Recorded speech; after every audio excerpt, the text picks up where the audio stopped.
നമസ്കാരം. അടിമുടി താറുമാറായി രാജ്യത്തെ പരീക്ഷാ സംവിധാനം. 18 ലക്ഷത്തോളം കുട്ടികൾ എഴുതിയ CBSE 12ാം ക്ലാസ് പരീക്ഷയിലെ മൂല്യനിർണ്ണയം സമ്പൂർണ്ണമായി പാളിയപ്പോൾ ലക്ഷക്കണക്കിന് മിടുക്കരായ വിദ്യാർത്ഥികളുടെ ഉപരിപഠനം പ്രതിസന്ധിയിലായി. എത്തിക്കൽ ഹാക്കർമാർ വീഴ്ചകൾ ഓരോന്നായി പുറത്തു കൊണ്ടുവരുമ്പോൾ ഒടുവിൽ തെറ്റുപറ്റിയെന്ന് സമ്മതിക്കുകയാണ് CBSE. അപ്പോഴും പുനർമൂല്യനിർണ്ണയത്തിന് അപേക്ഷിക്കാനുള്ള പോർട്ടൽ സജ്ജമാക്കാൻ അവർക്ക് കഴിയുന്നില്ല.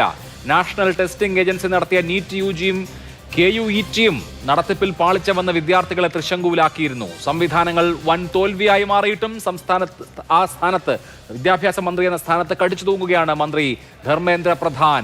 മന്ത്രിയുടെ രാജി ആവശ്യപ്പെട്ട് തെരുവിലിറങ്ങാൻ ഒരുങ്ങുന്നു കോക്രോച്ച് ജനതാ പാർട്ടിയും. ഈ വിഷയം ചർച്ച ചെയ്യുമ്പോൾ എന്നോടൊപ്പം ശ്രീ ഷാബു പ്രസാദ്, വലത് സഹയാത്രികൻ, കുമാരി ഡെലീഷ സമീർ, CBSE വിദ്യാർത്ഥിനിയാണ്, TPM Ibrahim Khan, CBSE management അസോസിയേഷന്റെ പ്രസിഡന്റ്, ശ്രീ ഗോപികൃഷ്ണൻ SFIയെ പ്രതിനിധീകരിച്ച്, അബ്ബാദ് ലുഫ്തി KSUവിനെ പ്രതിനിധീകരിച്ച്. ആദ്യം ശ്രീ ഷാബു പ്രസാദ്, എന്ത് തോൽവിയാണ് ഈ വിദ്യാഭ്യാസ മന്ത്രാലയം എന്ന് തന്നെ ചോദിക്കേണ്ടി വരും. ആദ്യം നോക്കൂ, നീറ്റ് UG പരീക്ഷ, ആ പരീക്ഷ ചോദ്യപേപ്പർ ചോർച്ചയെ തുടർന്ന് പ്രതിസന്ധിയിലായി, വീണ്ടും നടത്തണം, വിദ്യാർത്ഥികളെ പ്രതിസന്ധിയിലാക്കി. CUETയുടെ പരീക്ഷ കഴിഞ്ഞ ഈ തൊട്ടു മുമ്പത്തെ ദിവസം ശനിയാഴ്ച നടന്ന പരീക്ഷ 2 മണിക്കൂർ വൈകി. 4000-ഓളം വിദ്യാർത്ഥികൾക്ക് പരീക്ഷ എഴുതാൻ കഴിഞ്ഞില്ല. അത് വീണ്ടും നടത്തേണ്ട അവസ്ഥയാണ്. 18 ലക്ഷത്തോളം പേര് എഴുതിയിട്ടുള്ള CBSEയുടെ 12ാം ക്ലാസ് പരീക്ഷയുടെ മൂല്യനിർണ്ണയത്തിൽ വമ്പിച്ച കുഴപ്പമാണ് റിപ്പോർട്ട് ചെയ്തിരിക്കുന്നത്. ലക്ഷക്കണക്കിന് വിദ്യാർത്ഥികൾ പുനർമൂല്യനിർണ്ണയത്തിന് അപേക്ഷിക്കുകയാണ്. ഇനിയും ഈ നാട്ടിലെ വിദ്യാർത്ഥികളുടെ ഭാവി ഇങ്ങനെ കയ്യിലിട്ട് പന്താടിയിട്ടും ധർമ്മേന്ദ്ര പ്രധാൻ ആ സ്ഥാനത്ത് തുടരേണ്ടതുണ്ടോ? പക്ഷേ വളരെ സീരിയസ് ആയിട്ടുള്ള വിഷയമാണിത്. പാളിച്ച വന്നിട്ടുണ്ട്, വലിയ തോതിലുള്ള പാളിച്ച വന്നിട്ടുണ്ട്. വിദ്യാർത്ഥികളും അധ്യാപകരും പൊതുസമൂഹവും ഇക്കാര്യത്തിൽ വളരെ നമുക്ക് ആശങ്കയുണ്ട്. കാര്യം കുട്ടികളാണ്, കുട്ടികളുടെ ഭാവിയും കുട്ടികളുടെ വിദ്യാഭ്യാസവും ഒക്കെയാണ്. ചെറിയ വിഷയമല്ല, വളരെ വളരെ സീരിയസ് ആയിട്ടുള്ള ഒരു വിഷയമാണത്. ഇത് സംഭവിച്ചു കഴിഞ്ഞു, പാളിച്ചകൾ സംഭവിച്ചു. കാര്യം പാളിച്ചയില്ലാതെ ഇത് സംഭവിക്കില്ലല്ലോ, ഉറപ്പല്ലേ കാര്യം. അപ്പം എത്രയും പെട്ടെന്ന് ആ സംഭവിച്ചത് എന്താണെന്ന് മനസ്സിലാക്കി അതിന് വേണ്ട തിരുത്താൻ വേണ്ട നടപടികൾ എന്നുള്ളതാണ് ആ ഇമ്മീഡിയറ്റ് പ്രയോറിറ്റി. അതാണ്. അല്ല, ഇമ്മീഡിയറ്റ് 17,68,000 കുട്ടികളാണ് ഈ 12ാം ക്ലാസ് പരീക്ഷ എഴുതിയിരിക്കുന്നത്. അവരെ സംബന്ധിച്ച് അവരുടെ ഉപരിപഠനത്തിന് അടുത്ത മാസം അവർക്ക് ജോയിൻ ചെയ്യേണ്ടതാണ്. അപ്പോൾ അവർ ഓരോരുത്തരും അവരുടെ ഉത്തരക്കടലാസ് റീവാല്യൂ ചെയ്യണം എന്നാവശ്യപ്പെടുകയാണ്. റീവാല്യൂ ചെയ്യുമ്പോഴോ നോക്കൂ, ഈ കുട്ടികൾക്ക് അവരുടെ പേപ്പർ കിട്ടുമ്പോൾ അത് അവരുടെ പേപ്പർ അല്ല, പേപ്പറുകൾ അങ്ങോട്ടും ഇങ്ങോട്ടും മിസ്മാച്ച് ചെയ്തിരിക്കുന്നു. സമ്പൂർണ്ണമായ കുഴപ്പമാണ്. വലിയ സ്കോർ നേടേണ്ട കുട്ടികൾക്ക് കുറഞ്ഞ സ്കോറാണ്. ഒരു തലമുറയുടെ ആകെ ഭാവി തന്നെ തൃശങ്കൂലാക്കിയിട്ട് ഇനിയിപ്പോ എങ്ങനെ തിരുത്താനാണ്? എന്ത് വീഴ്ച എങ്ങനെ പരിഹരിക്കും? ഒരു കാര്യമുണ്ട്, അത് പരിഹരിച്ചല്ലേ പറ്റുള്ളൂ. കാര്യം ഇത്ര വളരെ സീരിയസ് ആയിട്ടുള്ള ഈ രീതിയിലുള്ള ലാർജ് സ്കെയിലുള്ള ഒരു പ്രശ്നം ഇതുവരെ ഉണ്ടായിട്ടില്ല. ഇതൊരു വലിയ പ്രതിസന്ധിയാണ്. അതിനെ അഭിമുഖീകരിച്ചേ പറ്റുള്ളൂ. ഈ കുട്ടികളുടെ ആശങ്കകൾ പരിഹരിച്ചുകൊണ്ട് തന്നെ ഇതിനൊരു പരിഹാരം ഉണ്ടാക്കിയേ പറ്റുള്ളൂ. അതിനുള്ള ക്യാപ്സ്യൂളൊന്നും നമുക്ക് നിർദ്ദേശം ചെയ്യാൻ എനിക്ക് പറ്റില്ല. ഇവിടെ ഇമ്മീഡിയറ്റ് ആയിട്ട് ചെയ്യാൻ പറ്റുന്ന എന്താണ്? അവർക്ക് ഉപരിപഠനത്തിന് പോകേണ്ടതാണ്, അതിനുള്ള സമയം നീട്ടിയെടുക്കുക, അല്ലെങ്കിൽ അതിന് തടസ്സപ്പെടാതെ നോക്കുക. പിന്നീട് യുദ്ധകാലാടിസ്ഥാനത്തിൽ ഇതിന്റെ പരിഹാരം ഉണ്ടാക്കുക. അതിന്റെ വിദഗ്ധരാണ് തീരുമാനിക്കേണ്ടത്. അല്ല, ഈ വിദഗ്ധർ തീരുമാനിക്കുന്ന പറയുമ്പോൾ എന്ത് ചെയ്യാൻ പറ്റും? ഒന്നുകൂടെ പരീക്ഷ നടത്തുമോ? വിദ്യാർത്ഥികളുടെ 12ാം ക്ലാസ് പരീക്ഷയാണ്. അവരെ സംബന്ധിച്ച് അവരുടെ അതുവരെയുള്ള ജീവിതത്തിലെ ഏറ്റവും പ്രധാനപ്പെട്ട കടമ്പ, ഏറ്റവും പ്രധാനപ്പെട്ട ലക്ഷ്യം ആ 12ാം ക്ലാസ് പരീക്ഷയായിരുന്നു. ആ 12ാം ക്ലാസ് പരീക്ഷയ്ക്ക് വേണ്ടി അത്രയധികം പഠിച്ച് പരീക്ഷ എഴുതിയ കുട്ടികളെ സംബന്ധിച്ച് നോക്കുമ്പോൾ അവരുടെ റിസൾട്ടിലാണ് ഇങ്ങനെ സംഭവിച്ചിരിക്കുന്നത്. പോട്ടെ, അവർക്ക് സംഭവിച്ചു. റീവാലുവേഷന് കൊടുക്കാൻ വേണ്ടി ആ പോർട്ടൽ രജിസ്റ്റർ ചെയ്യാൻ സമയം ഇന്നാണ് കൊടുത്തത്. എന്നിട്ടോ ആ പോർട്ടൽ ഓപ്പൺ ചെയ്യാൻ പോലും പറ്റുന്നില്ല. ഇത്രയും അലമ്പായ ഒരു സംവിധാനമായി ഈ CBSE ഒക്കെ മാറുന്നത് അത്ഭുതകരമല്ലേ സാർ? അതിനൊരു മോറൽ റെസ്പോൺസിബിലിറ്റി ഇല്ലേ? ഇതിങ്ങനെ ആവർത്തിച്ചുകൊണ്ടിരിക്കുകയാണല്ലോ. നീറ്റിന്റെ കാര്യം ഞാൻ പറഞ്ഞില്ലേ, ഇതേ 12ാം ക്ലാസ്സിൽ പഠിക്കുന്ന കുട്ടികളാണ് നീറ്റ് എഴുതിയിട്ടുള്ളത്. നീറ്റിന്റെ അവസ്ഥ ഇതാണ്. അഭിലാഷേ, ഞാൻ പറഞ്ഞില്ലേ, ഇത്രയും വളരെ ലാർജ് സ്കെയിലില് ലക്ഷക്കണക്കിന് കുട്ടികൾ ഒരേ സമയം ഒരു പോർട്ടൽ ഉപയോഗിക്കുന്ന സമയത്ത് അതിങ്ങനെ ഒരു സിറ്റുവേഷൻ വന്നിട്ടില്ല.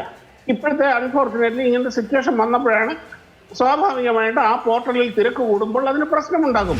അതിനർത്ഥം ഇവിടെ എല്ലാം കഴിഞ്ഞു എന്നല്ല, അങ്ങനെ പറയാൻ കഴിയില്ല. ഇപ്പൊ ഒരു അപകടം സംഭവിച്ചു കഴിഞ്ഞു കഴിഞ്ഞാൽ ആദ്യം ചെയ്യുന്നത് എന്താണ്? അവിടെ അപകടത്തിൽപ്പെട്ടവരുടെ ജീവൻ രക്ഷിക്കുക എന്നുള്ളതാണ്. ഇത് അപകടമാണോ എന്നൊരു സംശയമുണ്ട് ഷിഷാബ് പ്രസാദ്. ഈ കൈകാര്യം ചെയ്ത വാല്യുവേഷൻ നടത്തിയിട്ടുള്ള ആ ഏജൻസി ഉണ്ടല്ലോ, തേർഡ് പാർട്ടി ഉണ്ടല്ലോ, കോംറ്റ് എഡുടെക്, അവർക്ക് എങ്ങനെയാണ് ഈ ടെൻഡർ കൊടുത്തത് എന്ന് ഇന്നലെ പ്രതിപക്ഷ നേതാവ് രാഹുൽ ഗാന്ധി ചോദിച്ചു. അവർക്ക് തന്നെ ടെൻഡർ കിട്ടാൻ വേണ്ടി വ്യവസ്ഥകളടക്കം ലഘൂകരിച്ച് ആണ് ഈ സംവിധാനം നടപ്പായത്. അപ്പോ ഈ OSM നടത്താൻ നിയോഗിക്കപ്പെട്ട തേർഡ് പാർട്ടിയെ സംബന്ധിച്ച് ഗൗരവതരമായിട്ടുള്ള ചില എതിരഭിപ്രായങ്ങൾ ഉയരുന്നുണ്ട്. അപ്പൊ ഇതെന്താണ്, എങ്ങനെ ഇത് സംഭവിച്ചു? വെറുതെ അങ്ങ് അബദ്ധം പറ്റുകയാണ്. ഈ രാജ്യത്തെ എല്ലാ കാര്യങ്ങളിലും നീറ്റ് പരീക്ഷ നടത്തിയാൽ അബദ്ധം, CUET പരീക്ഷ നടത്തിയാൽ അബദ്ധം, 12ാം ക്ലാസ് പരീക്ഷയുടെ മൂല്യനിർണ്ണയത്തിൽ അബദ്ധം മാത്രമല്ലേ സംഭവിക്കുന്നുള്ളൂ? അഭിലാഷേ ഞാനൊന്ന് പറഞ്ഞു തീരട്ടെ. ഞാൻ പറഞ്ഞല്ലോ, നമ്മുടെ മുമ്പിൽ ഇത് വളരെ സീരിയസ് ആയിട്ടുള്ള ഒരു പ്രശ്നം സംഭവിച്ചിരിക്കുകയാണത്. അതിന്റെ കാരണങ്ങളിലേക്ക് നമുക്ക് കടക്കാം. അറിഞ്ഞില്ല, ഇനി പറഞ്ഞില്ലേ, ഇപ്പോഴത്തെ നമ്മുടെ പ്രയോറിറ്റി എന്താണ്? ഈ കുട്ടികളുടെ ആശങ്കകൾ മുമ്പിൽ നിൽക്കുന്നു. കുട്ടികളുടെയും രക്ഷിതാക്കളുടെയും ഭാവി ആശങ്കകൾ അവിടെ ഉണ്ട്. ആ ആശങ്കകൾക്ക് പരിഹാരം ഉണ്ടാക്കുക എന്നുള്ളതാണ് ഇമ്മീഡിയറ്റ് ഇടം. ഞാൻ അപകടം എന്ന് പറഞ്ഞു കഴിഞ്ഞാൽ ഞാനൊരു എക്സാമ്പിളായിട്ട് പറഞ്ഞതാണ്. ഒരു അപകടം സംഭവിച്ചു കഴിഞ്ഞാൽ, ഇമ്മീഡിയറ്റ് ആയിട്ട് ചെയ്യേണ്ടത് എന്താണ്? അവിടെയുള്ള അപകടത്തിൽപ്പെട്ടവരുടെ ജീവൻ രക്ഷിക്കുക എന്നുള്ളതാണ്. അതിനുശേഷമാണ് അതിന്റെ കാരണം കണ്ടെത്തലും അതിന് ഉത്തരവാദിത്തപ്പെട്ടവരെ കണ്ടെത്തലും ശിക്ഷിക്കലും ഒക്കെ പിന്നീടാണ്. ഇപ്പോഴും ഗവൺമെന്റിന്റെ നമ്മുടെ മുമ്പിലുള്ള ഏറ്റവും വലിയ പ്രയോറിറ്റി ഈ കുട്ടികളുടെ ആശങ്ക പരിഹരിക്കുക, അവരുടെ ഭാവിക്ക് തകരാറുണ്ടാക്കാത്ത രീതിയിൽ ഈ പ്രശ്നത്തിന് പരിഹാരം ഉണ്ടാക്കുക. തീർച്ചയായിട്ടും ഇതിന്റെ പുറകിൽ ഉത്തരവാദിത്തപ്പെട്ടവരുണ്ട് എന്നുള്ള കാര്യത്തിൽ ഒരു സംശയവുമില്ല. അതിലേക്ക് ഈ സംഭവം കഴിഞ്ഞതിന് ശേഷമല്ലേ കടക്കേണ്ടത്. അതിന് സമയം കൊടുക്കുക. തീർച്ചയായിട്ടും ഇത് വളരെ ആരോപണങ്ങൾ ഉന്നയിക്കാനും ചർച്ച ചെയ്യാനും വളരെ വാദപ്രതിവാദത്തിനും ഒക്കെ ഇവിടെ സ്കോപ്പുണ്ട്, അതിനുള്ള അവസരമുണ്ട്, അതിനുള്ള സ്വാതന്ത്ര്യമുണ്ട്, അവകാശവുമുണ്ട്. അതിനെല്ലാം നമ്മൾ ബഹുമാനിക്കുന്നു. പക്ഷേ ഇപ്പോഴത്തെ പ്രയോറിറ്റി അതാണ്. അല്ലാതെ ഇപ്പോൾ മന്ത്രിയുടെ രാജി അല്ല ഇപ്പോഴത്തെ പ്രയോറിറ്റി എന്ന് പറയുന്നത്. തീർച്ചയായും മന്ത്രിയുടെ രാജി അവകാശപ്പെടാം. ഇത്രയും വലിയ വീഴ്ചകൾ സംഭവിച്ചിട്ട് മന്ത്രി ആ സ്ഥാനത്ത് തുടരണോ വേണ്ടയോ എന്നുള്ളത് അദ്ദേഹത്തിന്റെ ധാർമ്മികതയാണ്. ഞാൻ അങ്ങനെയൊക്കെ അടുത്ത ഘട്ടമാണ് സംഭവിച്ചത് എന്നുള്ളത്. ശരി. ഡലീഷ, കുറച്ചു ദിവസം മുമ്പ് വേദാന്ത് ശ്രീവാസ്തവ എന്ന വിദ്യാർത്ഥി അദ്ദേഹത്തിന്റെ ഉത്തരക്കടലാസ് എക്സിൽ അപ്ലോഡ് ചെയ്തപ്പോൾ ഇയാൾ പാകിസ്ഥാൻ അനുകൂലിയാണ് എന്ന് പറഞ്ഞ് ആക്ഷേപിക്കായിരുന്നു. അതിൽ റിപ്പബ്ലിക് ടിവിയുടെ ഒന്നുമല്ല, ദൂരദർശന്റെ ആങ്കർമാർ പോലും ഉണ്ടായിരുന്നു എന്നുള്ള അത്ഭുതകരമായ കാര്യം നമ്മൾ കണ്ടതാണ്. അപ്പോൾ ഒരു തെറ്റ് ചൂണ്ടിക്കാണിച്ചാൽ ദേശദ്രോഹിയാകുന്ന ഒരു രാജ്യത്ത് നിന്നാണ് ഇവിടുത്തെ ഈ തവണ പരീക്ഷ എഴുതിയ 18 ലക്ഷത്തോളം പേർക്ക്, 17.68 ലക്ഷം കുട്ടികൾക്ക്, ഡൽഹി അടക്കമുള്ള ആളുകൾക്ക് ഈ വലിയ പ്രതിസന്ധി വന്ന് പെട്ടിരിക്കുന്നത്. വലിയ ആശങ്കയുണ്ടോ? എന്താണ് ഇനി എന്നൊരു വലിയ ടെൻഷനുണ്ടോ? ഈ സിസ്റ്റത്തിൽ നടക്കുന്ന ഓരോ കുഴപ്പത്തിനെ നമ്മൾ അഡ്രസ്സ് ചെയ്യാൻ, ഇംപ്രൂവ് ചെയ്യാൻ കൂടിയിട്ടാണ് നമ്മൾ ഇങ്ങനത്തെ ഓരോ പ്രോബ്ലംസിനെ അഡ്രസ്സ് ചെയ്യുന്നത്. പക്ഷേ ഇങ്ങനത്തെ ഓരോ പ്രോബ്ലംസിനെ അഡ്രസ്സ് ചെയ്യുമ്പോൾ ഇപ്പം തന്നെ ഈ പറയുന്ന വിദ്യാർത്ഥി, ഈ ഒരു കുട്ടി ഇതേപോലെ ഫിസിക്സിൻ്റെ പേപ്പർ വേറെ ഒരു കുട്ടിയുടെ പേപ്പറാണ് മാർക്ക് കിട്ടിയെന്നും പറഞ്ഞപ്പോൾ ആ കുട്ടി വേറെ രാജ്യത്തു നിന്നാണെന്നും ടെററിസ്റ്റ് ആണെന്നും വേറെ ആലിഗേഷൻസും ഒക്കെ ഉണ്ടായി. അതേപോലെ തന്നെ വേറെ കുട്ടികൾ ഇതിനെപ്പറ്റി സംസാരിക്കുമ്പോൾ അവരെ ഇങ്ങനെ ഓരോ ആലിഗേഷൻസും ടെററിസ്റ്റ് ആണെന്നും പറഞ്ഞ് തട്ടിക്കളയുകയാണ് ചെയ്യുന്നത്. നമ്മൾ ഈ ഓരോ സിസ്റ്റത്തിൽ എന്നെ പോലെയുള്ള കുട്ടികൾ പഠിച്ചെടുത്ത് നമ്മൾ എന്തുമാത്രം ഹാർഡ് വർക്ക് ചെയ്തിട്ട് എടുക്കുമ്പം ഇങ്ങനത്തെ ഓരോ സിസ്റ്റത്തിൽ വരുന്ന തകരാറ് കാരണം നമുക്കാണത് എഫക്റ്റ് ചെയ്യുന്നത്. നമ്മളെ പോലത്തെ കുട്ടികളാണ് എഫക്റ്റ് ചെയ്യുന്നത്. എത്രമാത്രം കുട്ടികൾ ഈ പറയുന്ന ഡിപ്രഷൻ, ആങ്സൈറ്റി, ഇപ്പം തന്നെ എത്രമാത്രം സൂസൈഡ് ഉണ്ടെന്ന് നമുക്കറിയാം. എത്രമാത്രം എന്നിട്ടും വീണ്ടും CUET-ൽ തന്നെ 2 hours ഡിലേ വന്നു. ഓരോ സിസ്റ്റം ഫെയിലിയേഴ്സ് ഉണ്ടായിക്കൊണ്ടിരിക്കുകയാണ് ഇതേപോലെ. അപ്പം ഈവൻ ലൈക്ക് ഇപ്പം തന്നെ ഞാൻ എൻ്റെ ഫ്രണ്ട്സിൻ്റെ അടുത്തും അവർ റീവാലുവേഷന് കൊടുത്തപ്പോൾ തന്നെ കുറേ കോപ്പീസ് ബ്ലർഡ് ആയിരുന്നു, കുറേ ആൻസേഴ്സ് കറക്റ്റായിട്ട് പോലും അത് തെറ്റാക്കി കൊടുത്തെന്നും കുറേ ബ്ലാങ്ക് പേജസ് ആയിട്ട് വന്നെന്നും അങ്ങനത്തെ കുറേ കംപ്ലയിൻറ്റ്സ് ഉണ്ടായിരുന്നു. അപ്പോൾ ഇത്രയും നാഷണൽ ലെവലിൽ നടക്കുന്ന ഒരു സംഭവം ഇത്രയും കെയർലെസ് ആയിട്ട്, എന്തുകൊണ്ട് ആക്യുറസി ഒന്നും ഇല്ലാതെ ഇത്രയും കെയർലെസ് ആയിട്ട് ഓരോ ഫെയിലിയേഴ്സ് ഇങ്ങനെ ഉണ്ടായിക്കൊണ്ടിരിക്കുന്നു എന്നാണ് ഇപ്പോഴത്തെ കുട്ടികളുടെ മെയിൻ ആയിട്ടുള്ളൊരു കംപ്ലയിൻറ്റ്. ഈ കുട്ടികളെ സംബന്ധിച്ച് നീറ്റ് എഴുതിയിട്ടുള്ള കുട്ടികൾ, വലിയ വിഭാഗം കുട്ടികൾ നീറ്റ് എഴുതിയിട്ടുണ്ട്. നീറ്റിൽ വലിയ പ്രതിസന്ധി വന്നു. ഇപ്പോൾ 12ാം ക്ലാസ്സിൻ്റെ ബോർഡ് എക്സാമിൻ്റെ കാര്യത്തിൽ ഈ പ്രതിസന്ധി വരികയാണ്. വലിയൊരു അൺസർട്ടനിറ്റി ഉണ്ട്. പരീക്ഷ വീണ്ടും എഴുതേണ്ടി വരുമോ? പരീക്ഷ വീണ്ടും നടത്തുമോ? കിട്ടേണ്ട മാർക്ക് കിട്ടിയിട്ടില്ല. റീവാലുവേഷന് പല ആളുകളും റീവാലുവേഷൻ കൊടുത്തപ്പോൾ അവരുടെ പേപ്പറല്ല വേറെ ആൾക്കാരുടെ പേപ്പറാണ് അവരുടെ പേപ്പറായിട്ട് കാണിക്കുന്നത്. അപ്പോൾ അതും ഏത് തരത്തിലുള്ള മാനസികാവസ്ഥയിലൂടെയാണ് കുട്ടികൾ കടന്നു പോകുന്നത്? അവരുടെ ഒരു ഫ്യൂച്ചർ കാണാൻ, അവർക്കൊരു നല്ലൊരു ഫ്യൂച്ചർ ഉണ്ടാവാൻ വേണ്ടിയിട്ടും കൂടിയാണ് അവരിങ്ങനെ ഓരോ പഠിച്ചെടുത്ത് വർഷങ്ങളായി. നീറ്റ് എന്നൊക്കെ പറയുന്നത് വെറുതെ പോയി ഒരു ദിവസം കൊണ്ട് എഴുതുന്നതല്ല. അവർ വർഷങ്ങളായി പഠിച്ചെടുത്ത് ഇതിനു വേണ്ടി ഹാർഡ് വർക്ക് ചെയ്ത് പ്രാക്ടീസ് ചെയ്ത് പോയി എഴുതുമ്പോൾ ഇങ്ങനത്തെ ഓരോ വീഴ്ചകൾ കാരണം, സിസ്റ്റത്തിലുണ്ടാകുന്ന ഓരോ വീഴ്ചകൾ കാരണം അവരുടെ ഫ്യൂച്ചറും ലൈഫ്സൊക്കെയാണ് എഫക്റ്റ് ചെയ്യുന്നത്. അപ്പം എന്തുമാത്രം ഒരു നാഷണൽ സ്കെയിലിൽ നടത്തുമ്പം OSM പോലത്തെ സംഭവം അതിൽ ഹാക്കിംഗ് ഒക്കെ നേരത്തെ പ്രഡിക്റ്റ് ചെയ്യാവുന്നതാണ്. കാരണം അത് OSM എന്ന് പറയുന്ന ഓൺലൈൻ സിസ്റ്റമാണ്. അപ്പം ഇതിൽ ഇത്രയും ഇപ്പം ഒരു എത്തിക്കൽ ഹാക്കർ 12th കഴിഞ്ഞിരുന്ന ഒരു എത്തിക്കൽ ഹാക്കർ തന്നെ അതിൽ കുറേ വൾണറബിലിറ്റീസ് അതിൽ പറഞ്ഞിട്ടുണ്ടായിരുന്നു. അതായത് ഈവൻ എക്സാമിനറിൻ്റെ ഇത് ID എടുത്തിട്ട് മാർക്സ് മാറ്റാൻ പറ്റുമെന്ന് പറഞ്ഞിട്ട് അങ്ങനത്തെ കുറേ വൾണറബിലിറ്റീസ് പറഞ്ഞിട്ടുണ്ടായിരുന്നു. അത് CBSEക്ക് കംപ്ലയിൻറ്റ് കൊടുത്തതാണ്. പക്ഷേ CBSE അതിലുള്ള ഒരു വൾണറബിലിറ്റി മാത്രമേ ഫിക്സ് ചെയ്തിട്ടുണ്ടായിരുന്നുള്ളൂ. അപ്പം ഇങ്ങനത്തെ ഓരോ പ്രശ്നങ്ങൾ വരുമ്പം അത് എങ്ങനെയാണ് കുട്ടികൾ ഈ സിസ്റ്റത്തിനെ വിശ്വസിക്കുന്നത്? ഇത് വെറും ടെക്നിക്കൽ ആസ്പെക്ട് മാത്രമല്ല, കുട്ടികൾ ഈ സിസ്റ്റത്തിനെ വിശ്വസിക്കണോ എന്നാണ് ഒരു ചോദ്യം. അതൊരു വലിയ ചോദ്യമാണ്. ശ്രീ TPM ഇബ്രാഹിം ഖാൻ CBSE ബോർഡിന്റെ ക്രെഡിബിലിറ്റി തന്നെ ചോദ്യം ചെയ്യാണ്. വിദ്യാർത്ഥികൾ ഇത്രയും കഷ്ടപ്പെട്ട് പഠിച്ചെടുത്ത വിദ്യാർത്ഥികൾ അവരുദ്ദേശിച്ച മാർക്ക് കിട്ടാതെ വരുമ്പോൾ റീവാലുവേഷന് കൊടുക്കും. റീവാലുവേഷന് കൊടുക്കുന്ന സമയത്ത് നോക്കൂ, അവരുടെ പേപ്പർ പോലും അല്ല കിട്ടുന്നത്. അപ്പോൾ ഇത്രയും കഷ്ടപ്പെട്ട് 12 കൊല്ലത്തെ അധ്വാനം ചെലവാക്കി അതിന്റെ ഫൈനൽ പോയിന്റിലെത്തുമ്പോൾ വലിയ അനീതി നേരിട്ടാൽ ആ വിദ്യാർത്ഥികൾ നേരിടുന്നത് കൊടിയ അനീതിയാണ്. ആ അനീതി നേരിട്ടാൽ പിന്നെ ഈ സംവിധാനത്തിന് എന്തുണ്ട് ക്രെഡിബിലിറ്റി? ഇന്ത്യയുടെ വിദ്യാഭ്യാസ ചരിത്രത്തിൽ ഇത്രയധികം ഒരു ക്രൂരമായ നടപടി ഉണ്ടായിട്ടില്ല. കാരണം വളരെ പ്രതീക്ഷയോടുകൂടി വരുന്ന CBSE സ്കൂളിൽ പഠിക്കുന്ന വിദ്യാർത്ഥികൾക്ക് ആശാവഹമായ നടപടികളാണ് ആവശ്യമുള്ളത്. ഈ സമ്പ്രദായം ആദ്യം തന്നെ പ്രഖ്യാപിച്ചപ്പോൾ അതിനെതിരെ ഞാൻ ബഹുമാനപ്പെട്ട മന്ത്രിക്കും CBSE ചെയർമാനുമൊക്കെ ഒരു നിവേദനം നൽകിയിരുന്നു. ഈ സമ്പ്രദായം നടപ്പിലാക്കുന്നതിന് മുമ്പ് അതിൻ്റെ വരാസിറ്റിയും അതിൻ്റെ സാധ്യതകളും ഒക്കെ പറയണം. കാരണം 2024 ഇതുപോലൊരു സംഭവം ഉണ്ടായതിനെ തുടർന്ന് പല ചർച്ചകളുമൊക്കെ നടന്നിട്ടുണ്ട്. പക്ഷേ ഇത്രയധികം വ്യാപകമായിരുന്നില്ല. അന്ന് തന്നെ ഇതിൽ പാകപാക്കായവരെക്കുറിച്ച് കുറ്റങ്ങൾ കണ്ടെത്തി സുപ്രീം കോടതിയുടെ തന്നെ വ്യക്തമായ ഒരു മാർഗനിർദ്ദേശം ഉണ്ടായിരുന്നു.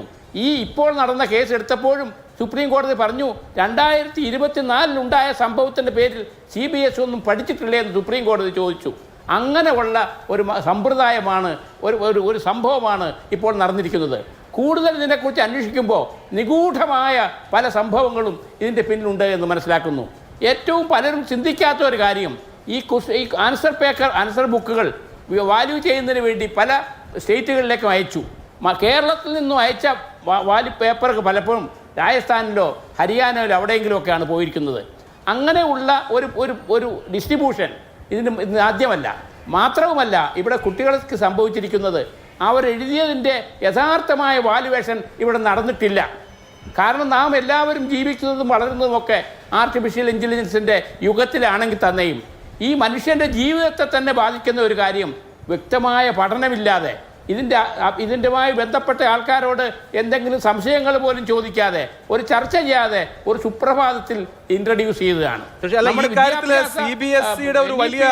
CBSEയുടെ തലപ്പത്തുള്ളവരുടെ ഒരു വലിയ റോൾ ശ്രീ ഇബ്രാഹിം ഖാൻ നിസർഗ അധികാരി എന്ന 19 വയസ്സ് മാത്രമുള്ള ചെറുപ്പക്കാരൻ ഫെബ്രുവരി മാസത്തിൽ ഇതിന്റെ അപകടം ചൂണ്ടിക്കാണിച്ചതാണ്. ഇതിന്റെ നേരത്തെ ഇവിടെ ഈ കുട്ടി പറഞ്ഞതുപോലെ വൾണറബിലിറ്റീസ് ചൂണ്ടിക്കാണിച്ചതാണ്. CBSE ഫിക്സ് ചെയ്തില്ല എന്ന് മാത്രമല്ല, ഇപ്പോ ഈ കഴിഞ്ഞ ദിവസം ഈ ആൻസർ പേപ്പർ അടക്കം പുറത്തുനിന്നുള്ള ഒരാൾക്ക് ആക്സസ് ചെയ്യാം, ഈവൻ ഈ ആൻസർ പേപ്പേഴ്സ് ഡിസ്റ്റോർട്ട് ചെയ്യാം, അതല്ലെങ്കിൽ മാനിപ്പുലേറ്റ് ചെയ്യാം എന്ന് പോലും കണ്ടുപിടിക്കുമ്പോൾ ഒടുവിൽ CBSE അയ്യോ ശരിയാണല്ലോ ഞങ്ങൾക്ക് തെറ്റിപ്പോയി എന്ന് പറയാണ്. ഈ നാട്ടിലെ വിദ്യാർത്ഥികളുടെ മുമ്പിൽ, ഈ നാട്ടിലെ ജനങ്ങൾക്ക് മുമ്പിൽ അക്ഷരാർത്ഥത്തിൽ നഗ്നരായി നിൽക്കുകയാണ്. ഇത്രയും മോശം സിസ്റ്റമാണോ ഇതെന്ന് മൂക്കൽ കൈവച്ച് ചോദിക്കേണ്ട അവസ്ഥയാണ് നിൽക്കുകയാണ്. ഈ ഒരു കാലത്ത് ഇത്രയധികം പ്രശസ്തിയും അംഗീകാരവും നേടിയിരുന്ന CBSE വിദ്യാഭ്യാസ സമ്പ്രദായത്തെക്കുറിച്ച് ഇന്ന് എല്ലാവർക്കും ആശങ്കയാണ്. ഇന്ന് എല്ലാവർക്കും സംശയം വന്നിരിക്കുന്നു. ഇത്രമാത്രം ഗൂഢമായ കാര്യങ്ങൾ 12ാം ക്ലാസ്സിലെ, അതായത് നിർണായകമായ ഒരു പരീക്ഷയിലെ നടത്തിപ്പിലും അതിൻ്റെ വാല്യുവേഷനിലും ഇത്രയധികം ക്രൂരമായ ഇടപെടലുകൾ നടന്നിട്ടുണ്ടെങ്കിൽ നമ്മൾ CBSE നാം എങ്ങനെ വിശ്വസിക്കും എന്നുവരെ സംശയിക്കുന്ന ധാരാളം രക്ഷകർത്താക്കളുണ്ട്. ലക്ഷക്കണക്കിന് വിദ്യാർത്ഥികളുടെ ഹൃദയം നിറഞ്ഞുള്ള ആ വേദനയാണ്. അത് മനഃപൂർവ്വം വരുത്തിവെച്ചതാണ് എന്ന് പറയാമെങ്കിൽ തന്നെയും നമുക്കിപ്പോൾ തെളിവ് വരാൻ സാധ്യമല്ല. പക്ഷേ ഈ കാര്യത്തിൽ നമ്മുടെ ബഹുമാനപ്പെട്ട പ്രധാനമന്ത്രി മൗനം പാലിക്കുന്നുണ്ട്. കാരണം അദ്ദേഹത്തിൻ്റെ ഉള്ളിൽ നിന്ന് മനസ്സിലായിട്ടുണ്ട് ഒരു വളരുന്ന തലമുറയോട് ചെയ്ത ഏറ്റവും വലിയ ദ്രോഹമാണിത്. ഇങ്ങനെ സംഭവിച്ചിരിക്കുന്നു. ഇതിനു മുമ്പിൽ വേണ്ട പഠനം നടന്നിട്ടില്ല. ബന്ധപ്പെട്ട ഇപ്പം തന്നെ കേരളത്തിൽ 1500ഓളം പരം CBSE സ്കൂളുകളുണ്ട്. ആ സ്കൂളുകളിലെല്ലാം അവിടെ വളരെയധികം പ്രതീക്ഷയോടുകൂടി പരീക്ഷ എഴുതിയ വിദ്യാർത്ഥികളാണ്. അവർക്ക് കിട്ടിയിരിക്കുന്ന മാർക്കും അവർക്ക് കിട്ടിയിരിക്കുന്ന ആൻസർ ബുക്കും ഒക്കെ കണ്ടാൽ അത്ഭുതപ്പെട്ടു പോകും.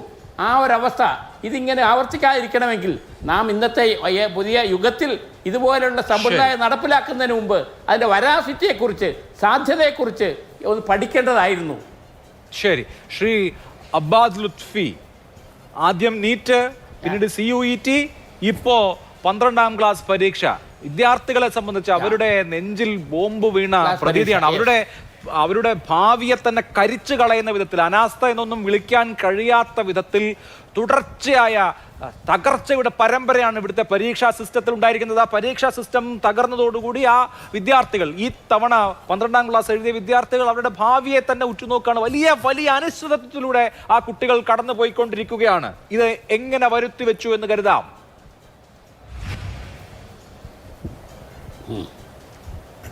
അതായത് ഈ സമ്പ്രദായം ഇതൊരു ഒറ്റപ്പെട്ട സംഭവമാണ് എന്ന് പറയും അബ്ബാദ് പറയും. ഇതൊരു ഒറ്റപ്പെട്ട സംഭവമാണ് എന്നുള്ള തരത്തിൽ ഇവിടുത്തെ വലതുപക്ഷ പ്രതിനിധി സംസാരിക്കുന്നത് ഞാൻ കേട്ടു. ആദ്യമേ തന്നെ ഞാൻ പറയാൻ ആഗ്രഹിക്കുന്ന കാര്യം, കഴിഞ്ഞ 3 വർഷത്തിനിടയിൽ നീറ്റ് പേപ്പർ ലീക്കുമായി ബന്ധപ്പെട്ട് ഇത് 2ാമത്തെ ഇൻസിഡൻ്റ് ആണ്. 2024 സമാനമായൊരു സംഗതി ഉണ്ടായി. CBI അന്വേഷണം പ്രഖ്യാപിച്ച് അന്നത്തെ NDA ഡയറക്ടറെ അന്ന് മാറ്റി നിർത്തുന്നു എന്ന് പറഞ്ഞെങ്കിലും പിന്നീട് അദ്ദേഹത്തിന് ലഭിച്ച ചുമതലയെന്ന് പറയുന്നത് അന്നത്തെ ഛത്തീസ്ഗഡ് ചീഫ് മിനിസ്റ്ററുടെ പ്രിൻസിപ്പൽ സെക്രട്ടറിയായി അദ്ദേഹത്തിന് നിയമനം ലഭിച്ചു. അങ്ങനെ അന്ന് യാതൊരു തരത്തിലുമുള്ള നടപടി NDAയിൽ അന്നുണ്ടായ പേപ്പർ ലീക്കുമായി ഉണ്ടായില്ല. അന്ന് കഴിഞ്ഞ ദിവസവും ചീഫ് ജസ്റ്റിസിൻ്റെ അടക്കം ഭാഗത്ത് നിന്ന് പരാമർശങ്ങളുണ്ട്. അന്ന് രൂപീകരിക്കപ്പെട്ട K. രാധാകൃഷ്ണൻ കമ്മിറ്റി റിപ്പോർട്ടിലെ ഏതെങ്കിലും ശുപാർശകൾ നടപ്പിലാക്കുവാൻ കഴിഞ്ഞോ? നടപ്പിലാക്കിയിരുന്നെങ്കിൽ ഇത്തരത്തിൽ ഇത് 3 വർഷത്തിനിടയിൽ വീണ്ടും 2ാമതും ആവർത്തിക്കപ്പെടുമോ എന്നുള്ള വലിയ ചോദ്യം നമ്മുടെ മുമ്പിൽ നിൽക്കുകയാണ്. ഇതിനെ നിസ്സാരവൽക്കരിച്ചുകൊണ്ട് BJPയുടെ പ്രതിനിധി കടന്നു പോകുമ്പോൾ നമുക്ക് ചോദിക്കുവാനുള്ള പ്രധാനപ്പെട്ട സംഗതി എന്ന് പറയുന്നത് 24 ലക്ഷത്തോളം വിദ്യാർത്ഥികളുടെ ഭാവി ഒരു നീറ്റ് എക്സാമിൻ്റെ പേരിൽ മാത്രം എക്സാം ക്യാൻസൽ ചെയ്യപ്പെടുമ്പോൾ അവരുടെ ഭാവി വലിയ പ്രതിസന്ധിയിലാകുന്ന ഒരു സാഹചര്യം. CBSEയുടെ കാര്യത്തിൽ ബഹുമാന്യായ ലോക്സഭാ പ്രതിപക്ഷ നേതാവ് ഉന്നയിച്ച ആരോപണങ്ങൾ നമ്മുടെ മുമ്പിൽ നിൽക്കുകയാണ്. യാദൃച്ഛികമായി സംഭവിച്ചതല്ല. കോഎംറ്റ് എന്ന് പറയുന്ന ഒരു കമ്പനിക്ക്, ആ കമ്പനി മുമ്പ് തെലങ്കാനയിൽ പരീക്ഷ നടത്തിപ്പുമായി ബന്ധപ്പെട്ട് 2019-ലും 2023-ലും തുടർച്ചയായി ആരോപണ വിധേയമായ ഒരു കമ്പനിയെ തന്നെ വീണ്ടും പരീക്ഷാ നടത്തിപ്പ്, ഓൺ സ്ക്രീൻ മാർക്കിംഗ് അടക്കമുള്ള സംവിധാനങ്ങൾ ഏൽപ്പിക്കുമ്പോൾ യാതൊരു സുതാര്യതയും പാലിക്കുന്നില്ല. ആരുടെയൊക്കെയോ താല്പര്യങ്ങൾക്ക് വേണ്ടി വീണ്ടും വിദ്യാർത്ഥികളുടെ ഭാവി നിരന്തരമായി അത് വെച്ചുകൊണ്ട് വലിയ ആ വിദ്യാർത്ഥികളുടെ ഭാവി തുലാസിലാക്കുന്ന പ്രവർത്തനങ്ങളുമായി ഭരണപക്ഷം മുന്നോട്ട് പോകുന്ന ഒരു സാഹചര്യം. ധർമ്മേന്ദ്ര പ്രധാൻ എന്ന് പറയുന്ന വിദ്യാഭ്യാസ മന്ത്രി ഒരു തരത്തിലും ഉത്തരവാദിത്തം ഏറ്റെടുക്കുവാൻ തയ്യാറാവുന്നില്ല. പരീക്ഷാ പേ ചർച്ച എന്നുള്ള രീതിയിൽ വലിയ പ്രചണ്ഡമായ പ്രചരണം ഓരോ ബോർഡ് എക്സാമുകൾക്ക് മുമ്പ് നടത്തുന്ന നരേന്ദ്രമോദി ഈ നിമിഷം വരെ എന്തുകൊണ്ട് പരീക്ഷാ ലീക്കിനെ സംബന്ധിച്ച് പ്രതികരിച്ചിട്ടില്ലെന്നുള്ള വലിയ ചോദ്യം നമ്മുടെ മുമ്പിൽ നിൽക്കുകയാണ്. അങ്ങനെ ഓരോ കഴിഞ്ഞ ദിവസം നടന്ന CUET UG എക്സാം സമാനമായി തന്നെ നമ്മളുടെ മുമ്പിൽ നിൽക്കുന്ന സാഹചര്യം എന്താണ്? അതിലും നിരവധിയായ വിദ്യാർത്ഥികൾക്ക് പരീക്ഷ എഴുതുന്നതിൽ അപാകതകൾ സംഭവിച്ചിട്ടുണ്ട്. അതിനു മുമ്പ് നടന്ന സ്റ്റാഫ് സെലക്ഷൻ കമ്മീഷന്റെ പരീക്ഷ, അങ്ങനെ രാഹുൽ ഗാന്ധി ചൂണ്ടിക്കാട്ടിയതടക്കം രാജ്യത്തെ പരീക്ഷാ സംവിധാനത്തിൻ്റെ തന്നെ NDA എന്ന് പറയുന്ന സിസ്റ്റത്തിന്റെ തന്നെ വലിയ വിശ്വാസ്യത ചോദ്യം ചെയ്യപ്പെട്ടുകൊണ്ട് തീർച്ചയായിട്ടും പരീക്ഷാ സംവിധാനത്തിന്റെ ആകെ വിശ്വാസ്യത ചോദ്യം ചെയ്യപ്പെടുന്ന നിലയിലേക്ക് കാര്യങ്ങൾ എത്തുന്നു. ഇപ്പോഴും ഇരുട്ടുകൊണ്ട് ഓട്ടയടയ്ക്കാനാണ് കേന്ദ്ര സർക്കാർ ശ്രമിക്കുന്നത്. ഇത്ര വലിയ ആരോപണം ഉണ്ടായിട്ടും ധർമ്മേന്ദ്ര പ്രധാൻ കേന്ദ്ര വിദ്യാഭ്യാസ മന്ത്രി സ്ഥാനത്ത് തുടരുകയും ചെയ്യുന്നു. സ്വാഭാവികമായും ഈ നാട്ടിലുണ്ടാകുന്ന കക്ഷി രാഷ്ട്രീയ ജാതി മത വർഗ വ്യത്യാസങ്ങൾക്കതീതമായ രോഷത്തെ കാണാതെ എങ്ങനെയാണ് സർക്കാരിന് മുമ്പോട്ട് പോകാൻ കഴിയുക എന്നൊരു വലിയ പ്രശ്നമുണ്ട്. ശ്രീ R. ഗോപികൃഷ്ണൻ, ഇവിടെ ഇപ്പോൾ നിരവധി വിഷയങ്ങൾ നിരവധി വീഴ്ചകൾ ചൂണ്ടിക്കാണിക്കാനുണ്ട്. ഇപ്പോൾ ഈ പരീക്ഷ NTA ആണ് നീറ്റ് UGയും CUET ഒക്കെ നടത്തേണ്ട ഏജൻസി, നടത്തുന്ന ഏജൻസി. ഈ NTAക്ക് 2026 ജനുവരി വരെ ഒരു ഡയറക്ടർ ജനറൽ പോലും ഉണ്ടായിരുന്നില്ല. മുമ്പും NTA നാഷണൽ ടെസ്റ്റിംഗ് ഏജൻസി ഇതേ നിലയിൽ വീഴ്ചകൾ വരുത്തിയ ചരിത്രം ഉണ്ടായിരുന്നതാണ്. പക്ഷെ ആർക്കും ഒരു കൂസലുമില്ല, ഇങ്ങനെയൊക്കെ നടന്നാൽ മതി എന്ന് വെക്കുകയാണ്. ഇതാ ഇപ്പോൾ CBSEയുടെ 12ാം ക്ലാസ് പരീക്ഷയുടെ ഫലത്തിന്റെ കാര്യത്തിലും വലിയ പ്രശ്നം. വിദ്യാർത്ഥികളുടെ നെഞ്ചിലേക്ക് തീ കോരിയിടുകയാണ്. ഇതിങ്ങനെയൊക്കെ നടന്നാൽ മതി എന്ന ആറ്റിറ്റ്യൂഡ് രാജ്യത്തെ ഒരു തലമുറയുടെ ആകെ കൂമ്പടച്ചു കളയുകയാണോ?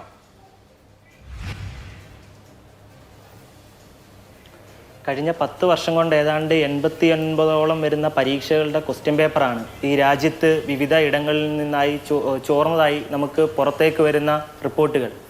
ഇത്രത്തോളം പരീക്ഷയുടെ ചോദ്യപേപ്പറുകൾ ചോരുമ്പോഴും ഈ രാജ്യം ഭരിക്കുന്ന സർക്കാർ ഇതിനെയെല്ലാം നിശബ്ദമായി കാണുകയും ഇതൊന്നും വലിയ പ്രതിസന്ധിയുള്ള പ്രശ്നങ്ങളുള്ള കാര്യങ്ങളല്ല, ഈ രാജ്യത്തെ വിദ്യാർത്ഥികളുടെ ഭാവി ഏത് നിലയിൽ പോയി കഴിഞ്ഞാലും തങ്ങൾക്ക് യാതൊരു വിധത്തിലുള്ള പ്രതിസന്ധിയും ഇല്ല എന്നാണ് ഈ രാജ്യം ഭരിക്കുന്ന സർക്കാർ നിരന്തരം ഈ രാജ്യത്തോട് പറഞ്ഞുകൊണ്ടിരിക്കുന്നത്. നമ്മുടെ നിരവധിയായിട്ടുള്ള നീറ്റ് എക്സാമുമായി ബന്ധപ്പെട്ടുകൊണ്ട് ഈ രാജ്യത്ത് ഉടനീളം ആഞ്ഞടിച്ചിട്ടുള്ള വിദ്യാർത്ഥി പ്രക്ഷോഭങ്ങൾ നമുക്കറിയാവുന്നതാണ്. നിരവധിയായി വരുന്ന വിദ്യാർത്ഥികളുടെ ഭാവി തുലാസിലാകുന്ന നിലയിലേക്കാണ് നീറ്റ് പരീക്ഷകളുടെ ഫലം വിവിധങ്ങളായിട്ടുള്ള ഘട്ടങ്ങളിൽ വന്നിട്ടുള്ളത്. ഏറ്റവും ഒടുവിലായി ഏതാണ്ട് 22 ലക്ഷത്തോളം വരുന്ന വിദ്യാർത്ഥികളുടെ ഭാവിയാണ് ഇവിടെ തകർന്നതായി നമുക്ക് കാണാൻ വേണ്ടിയിട്ട് കഴിയുന്നത്.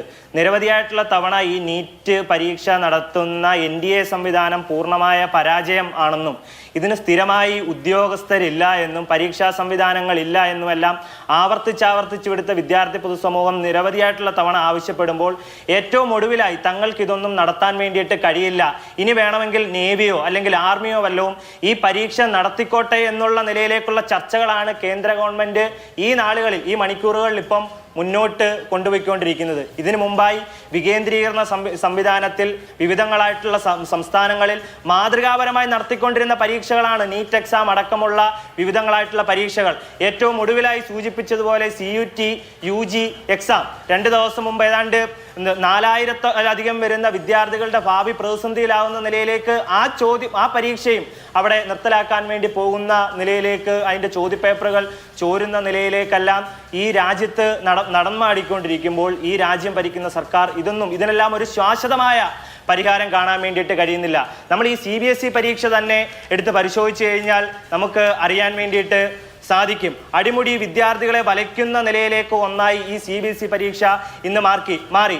ആദ്യമേ OSM മാർക്കിന്റെ പ്രതിസന്ധി മുന്നിലേക്ക് വരുന്നു. പിന്നീട് പുനർമൂല്യനിർണ്ണയവുമായി ബന്ധപ്പെട്ടുകൊണ്ട് ഉത്തരക്കടലാസ് ലഭ്യമാകുന്നതിൽ വലിയ നിലയിലേക്കുള്ള തടസ്സങ്ങൾ ഉണ്ടാകുന്നു. ആദ്യം ഇവർ പറയുന്നത് 100 രൂപ അടച്ചു കഴിഞ്ഞാൽ പുനർമൂല്യനിർണ്ണയം നടത്തും എന്ന് അവർ പറയുന്നു. പിന്നീട് അതിൻ്റെ സൈറ്റിൽ കയറി നോക്കുമ്പോൾ 1000 രൂപയും 2000 രൂപയും നൽകിയാൽ മാത്രമേ ഇതിൻ്റെ പുനർമൂല്യനിർണ്ണയം നടക്കുകയുള്ളൂ എന്ന് വെബ്സൈറ്റിൽ വഴി പറയുന്നു. പുനർമൂല്യനിർണ്ണയത്തിൻ്റെ ഡേറ്റ് ആദ്യം 29 ആണെന്ന് പറയുന്നു. പിന്നീട് അത് മാറ്റി 1-ാം തീയതി തുടങ്ങും. വിവിധ IIT-യിലെ വിദഗ്ധരെ ഉപയോഗപ്പെടുത്തിക്കൊണ്ട് ഞങ്ങൾ ഈ ജൂൺ മാസം 1-ാം തീയതി മുതൽ മുഴുവൻ വരുന്ന വിദ്യാർത്ഥികൾക്കും ഏറ്റവും മെച്ചപ്പെട്ട നിലയിലേക്ക് ഇതിൻ്റെ മുഴുവൻ വരുന്ന തകരാറും പരിഹരിച്ചുകൊണ്ട് മുന്നോട്ട് പോകും എന്ന് പറയുമ്പോഴും ഈ മണിക്കൂറുകളിൽ പോലും ആ പോർട്ടലിലേക്ക് ഒന്ന് കടന്നുകൂടാൻ വേണ്ടിയിട്ട് പോലും നേരം വെളുത്ത് രാവിലെ 5 മണി മുതൽ കഴിഞ്ഞ ദിവസം ഉറക്കമുളച്ചിരുന്ന് ആ പോർട്ടലിൽ കയറാൻ വേണ്ടിയിട്ട് വിദ്യാർത്ഥികൾ ശ്രമിക്കുമ്പോൾ ആ പോർട്ടലിന്റെ പടിവാതിൽക്കൽ എത്താൻ വേണ്ടി പോലും ഇപ്പോഴും കഴിയാത്ത സാഹചര്യമാണ് ഈ രാജ്യത്തെ വിദ്യാർത്ഥികൾ അനുഭവിച്ചുകൊണ്ടിരിക്കുന്നത്. മോദിയുടെയും മോദി പ്രധാൻ ജോഡിയുടെ ഒരു രാജ്യത്തെ പ്രധാനപ്പെട്ട സ്ഥാപനത്തെ ദുരുപയോഗം ചെയ്യുന്ന കാഴ്ചയാണ്. തീർച്ചയായിട്ടും ഒരുപാട് വലിയ വിമർശനങ്ങൾ അക്കാര്യത്തിൽ ഉയർത്തേണ്ടി വരും. ഞാൻ നേരത്തെ സൂചിപ്പിച്ച നീറ്റ് പരീക്ഷ ഷാബു പ്രസാദ് ഇവിടെ ഇപ്പോ ഉയർന്നിട്ടുള്ള വിഷയങ്ങൾ വാസ്തവമല്ല എന്ന് അങ്ങേക്കും വാദമുണ്ടാവില്ല. ഈ വിഷയം സമൂഹം മുഴുവൻ ചർച്ചയാണ്. അതിന് രാഷ്ട്രീയമൊന്നുമില്ല. സാധാരണ പ്രതിപക്ഷ കക്ഷികളൊക്കെ പറയുന്ന കാര്യമാണെങ്കിൽ അതിന് രാഷ്ട്രീയമായി മറുപടി പറയും. ഞാൻ ഈ ചർച്ചയിൽ പങ്കെടുക്കാൻ വേണ്ടി BJPയുടെ പ്രതിനിധികളെ കിട്ടാൻ ഒരുപാട് ശ്രമിച്ചതാണ്. പക്ഷെ ആർക്കും ഇതിൽ സംസാരിക്കാൻ പോലും പറ്റില്ല. കാരണം ചോദ്യങ്ങളെ നേരിടാൻ വലിയ ബുദ്ധിമുട്ടാണ് ഈ വിഷയത്തിൽ. എന്ത് മറുപടി പറയും? ഒരു രാജ്യത്തോട് എന്ത് സമാധാനം പറയും? പ്രധാനമന്ത്രി മൻ കി ബാത്ത് നടത്തി ഒരുപാട് ഉദാഹരണങ്ങളൊക്കെ ഉദാഹരിക്കുന്നു. പക്ഷേ ഒരു തലമുറയെ തന്നെ ഇത്രയും ഗുരുതരമായി ബാധിക്കുന്ന ഈ വിഷയത്തിൽ അവരെ ഒന്ന് അഡ്രസ് ചെയ്യാനോ അവർക്കൊരു സമാധാനം നൽകാനോ പോലും കേന്ദ്ര സർക്കാരിന് കഴിയുന്നില്ലെങ്കിൽ അതിന്റെ അർത്ഥം എന്താണ്? ഇതൊന്നും വിശദീകരിക്കാൻ പോലും പറ്റുന്നില്ലല്ലോ. പക്ഷേ ഇവിടെ ഇപ്പോൾ ഈ പ്രശ്നം പരിഹരിക്കുക എന്നുള്ളതാണ് ഏറ്റവും പ്രധാനപ്പെട്ട കാര്യം. നോക്കൂ, ഇപ്പോൾ ഈ OSM സിസ്റ്റം ആദ്യമായിട്ടാണ് വ്യാപകമായിട്ട് ഇൻട്രൊഡ്യൂസ് ചെയ്യുന്നത്. തീർച്ചയായിട്ടും അതിൻ്റെ അകത്ത് സ്കാനിങ്ങിൻ്റെ അകത്തെ തകരാറുകൾ വന്നിട്ടുണ്ട്, അപ്ലോഡിൻ്റെ അകത്ത് തകരാറുകൾ വന്നിട്ടുണ്ട്, അതിൻ്റെ അകത്ത് ഇതിൻ്റെ അകത്ത് ക്ലാരിറ്റിയുടെ പ്രശ്നം വന്നിട്ടുണ്ട്. ഇങ്ങനത്തെ ഇഷ്യൂസ് എല്ലാം ഇതിൻ്റെ അകത്ത് വന്നിട്ടുണ്ട്. ആ പ്രശ്നങ്ങളെല്ലാം സീരിയസുമാണ്. കുട്ടികളുടെ ഉത്തരക്കടലാസുകൾ ഒന്നും നഷ്ടപ്പെട്ടിട്ടില്ല, എങ്ങോട്ടും പോയിട്ടുമില്ല. തീർച്ചയായിട്ടും ഈ തകരാറുകൾ പരിഹരിച്ച് ഈ കുട്ടികളുടെ മാർക്ക് വളരെ ശരിയായ രീതിയിൽ തന്നെ ഇതിന്റെ റിസൾട്ട് പുറത്ത് കൊണ്ടുവരിക എന്നുള്ളതാണ്. ഉത്തരക്കടലാസ് എങ്ങോട്ടും പോയിട്ടില്ല എന്ന് പറയുമ്പോൾ സുരേഷിന്റെ ഉത്തരക്കടലാസ് രമേഷിന്റേതായിട്ടും രമേഷിന്റെ ഉത്തരക്കടലാസ് രമ്യയുടേതായിട്ടും ഒക്കെയാണ് വന്നിരിക്കുന്നത്. അപ്പൊ ആരുടെ മാർക്കെന്ന് ദൈവം തമ്പുരാൻ പോലും അറിയാത്ത അവസ്ഥയാണ്. പറയോ അതിന് ദൈവം തമ്പുരാനെയൊക്കെ വിടൂ, ഉത്തരക്കടലാസുകളെല്ലാം അവിടെയുണ്ട്. ഒരു കാര്യം, ഇങ്ങനൊരു വലിയൊരു ക്രൈസിസ് വന്ന സമയത്ത് അതിൻ്റെ അകത്ത് മിസ്പ്ലേസ്മെന്റ് ഇങ്ങനെയുള്ള കാര്യങ്ങൾ ഒരു പുതിയ സിസ്റ്റം ഇൻട്രൊഡ്യൂസ് ചെയ്തപ്പോൾ തീർച്ചയായിട്ടും നമുക്ക് ഉന്നയിക്കാം. അതായത് വളരെ വലിയ വ്യാപകമായ രീതിയിലുള്ള ട്രയലുകൾ നടത്തണമായിരുന്നു, കുറച്ചുകൂടെ കുറ്റമറ്റതാക്കണമായിരുന്നു എന്നുള്ളതൊക്കെ നമുക്ക് പറയാവുന്ന കാര്യങ്ങളാണ്. അതിൻ്റെ അകത്ത് ലോജിക്കുമുണ്ട് ആ പറയുന്നതിൻ്റെ അകത്ത്, തീർച്ചയായിട്ടുമുണ്ട്. എന്തായാലും ഇതിങ്ങനെ സംഭവിച്ചു. കുട്ടികളുടെ ഭാവിക്ക് പ്രശ്നമുണ്ടാവില്ല എന്ന് 100% എനിക്ക് ഉറപ്പുണ്ട്. കാര്യം അവരുടെ ഉത്തരക്കടലാസുകൾ നഷ്ടപ്പെട്ടിട്ടില്ല. ചിലപ്പോൾ മാറിപ്പോയിട്ടുണ്ടാകാം, ചോദിക്കുന്നതായിരിക്കില്ല കിട്ടിയിട്ടുണ്ടാവുക. അതിനുള്ള പരിഹാരം ഉണ്ടാക്കുക എന്നുള്ളതാണ്.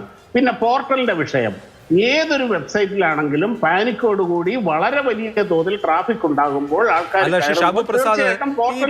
പരിഹരിക്കുമെന്ന് പറഞ്ഞല്ലോ.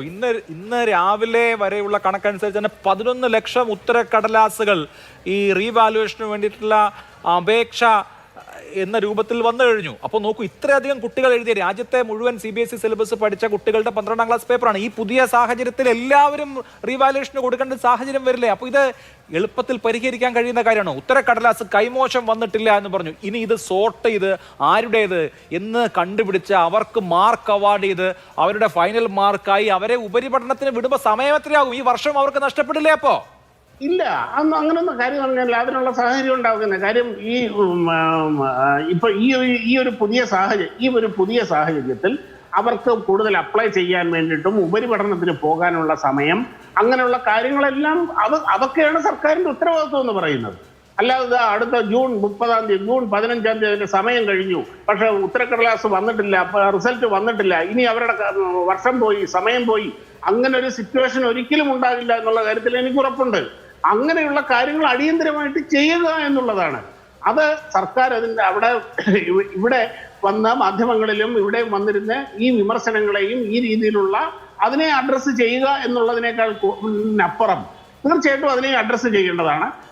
അതിനേക്കാൾ ഉപരി ഈ പ്രശ്നം പരിഹരിക്കുക എന്നുള്ളതാണ്. അതാ ഇവിടെ വന്നിരിക്കുന്ന ഡെലീഷ സമീർ എന്ന് പറഞ്ഞ കുട്ടി ഇവിടെ വന്നിരിക്കുന്നു. അതിന്റെ മുഖത്തെ ടെൻഷൻ എനിക്ക് കാണാം. തീർച്ചയായിട്ടും ആശങ്കയുണ്ട്. ഇതേപോലെയുള്ള ആയിരക്കണക്കിന് ലക്ഷക്കണക്കിന് കുട്ടികൾക്ക് ആശങ്കയുണ്ട്, രക്ഷകർത്താക്കൾക്ക് ആശങ്കയുണ്ട്. ആ ആശങ്ക പരിഹരിച്ച് ഇത് പോയിട്ടില്ല. പുതിയൊരു സിസ്റ്റം ഇൻട്രൊഡ്യൂസ് ചെയ്തപ്പോൾ ടെക്നിക്കലായിട്ടുള്ള ഇഷ്യൂസ് ഉണ്ടായി. അത് തീർച്ചയായിട്ടും വലിയ ട്രയലുകൾ നടത്തി 100% കുറ്റമറ്റതാക്കേണ്ടതായിരുന്നു എന്നുള്ള കാര്യത്തിൽ എനിക്ക് സംശയമൊന്നുമില്ല. അത് തീർച്ചയായിട്ടും ചർച്ചയിലേക്ക് വേണ്ടി ഡെലീഷ ഫ്രണ്ട്സിനോടൊക്കെ സംസാരിച്ചിരുന്നു. ഇപ്പോൾ പല കോഴ്സിന് ചേരാൻ ആഗ്രഹിക്കുന്ന വിദ്യാർത്ഥികളുണ്ട്. അപ്പോൾ അവർക്കൊക്കെ ഏറ്റവും പ്രധാനം അവരുടെ മാർക്ക് ഫൈനലാവുക എന്നുള്ളതാണ്.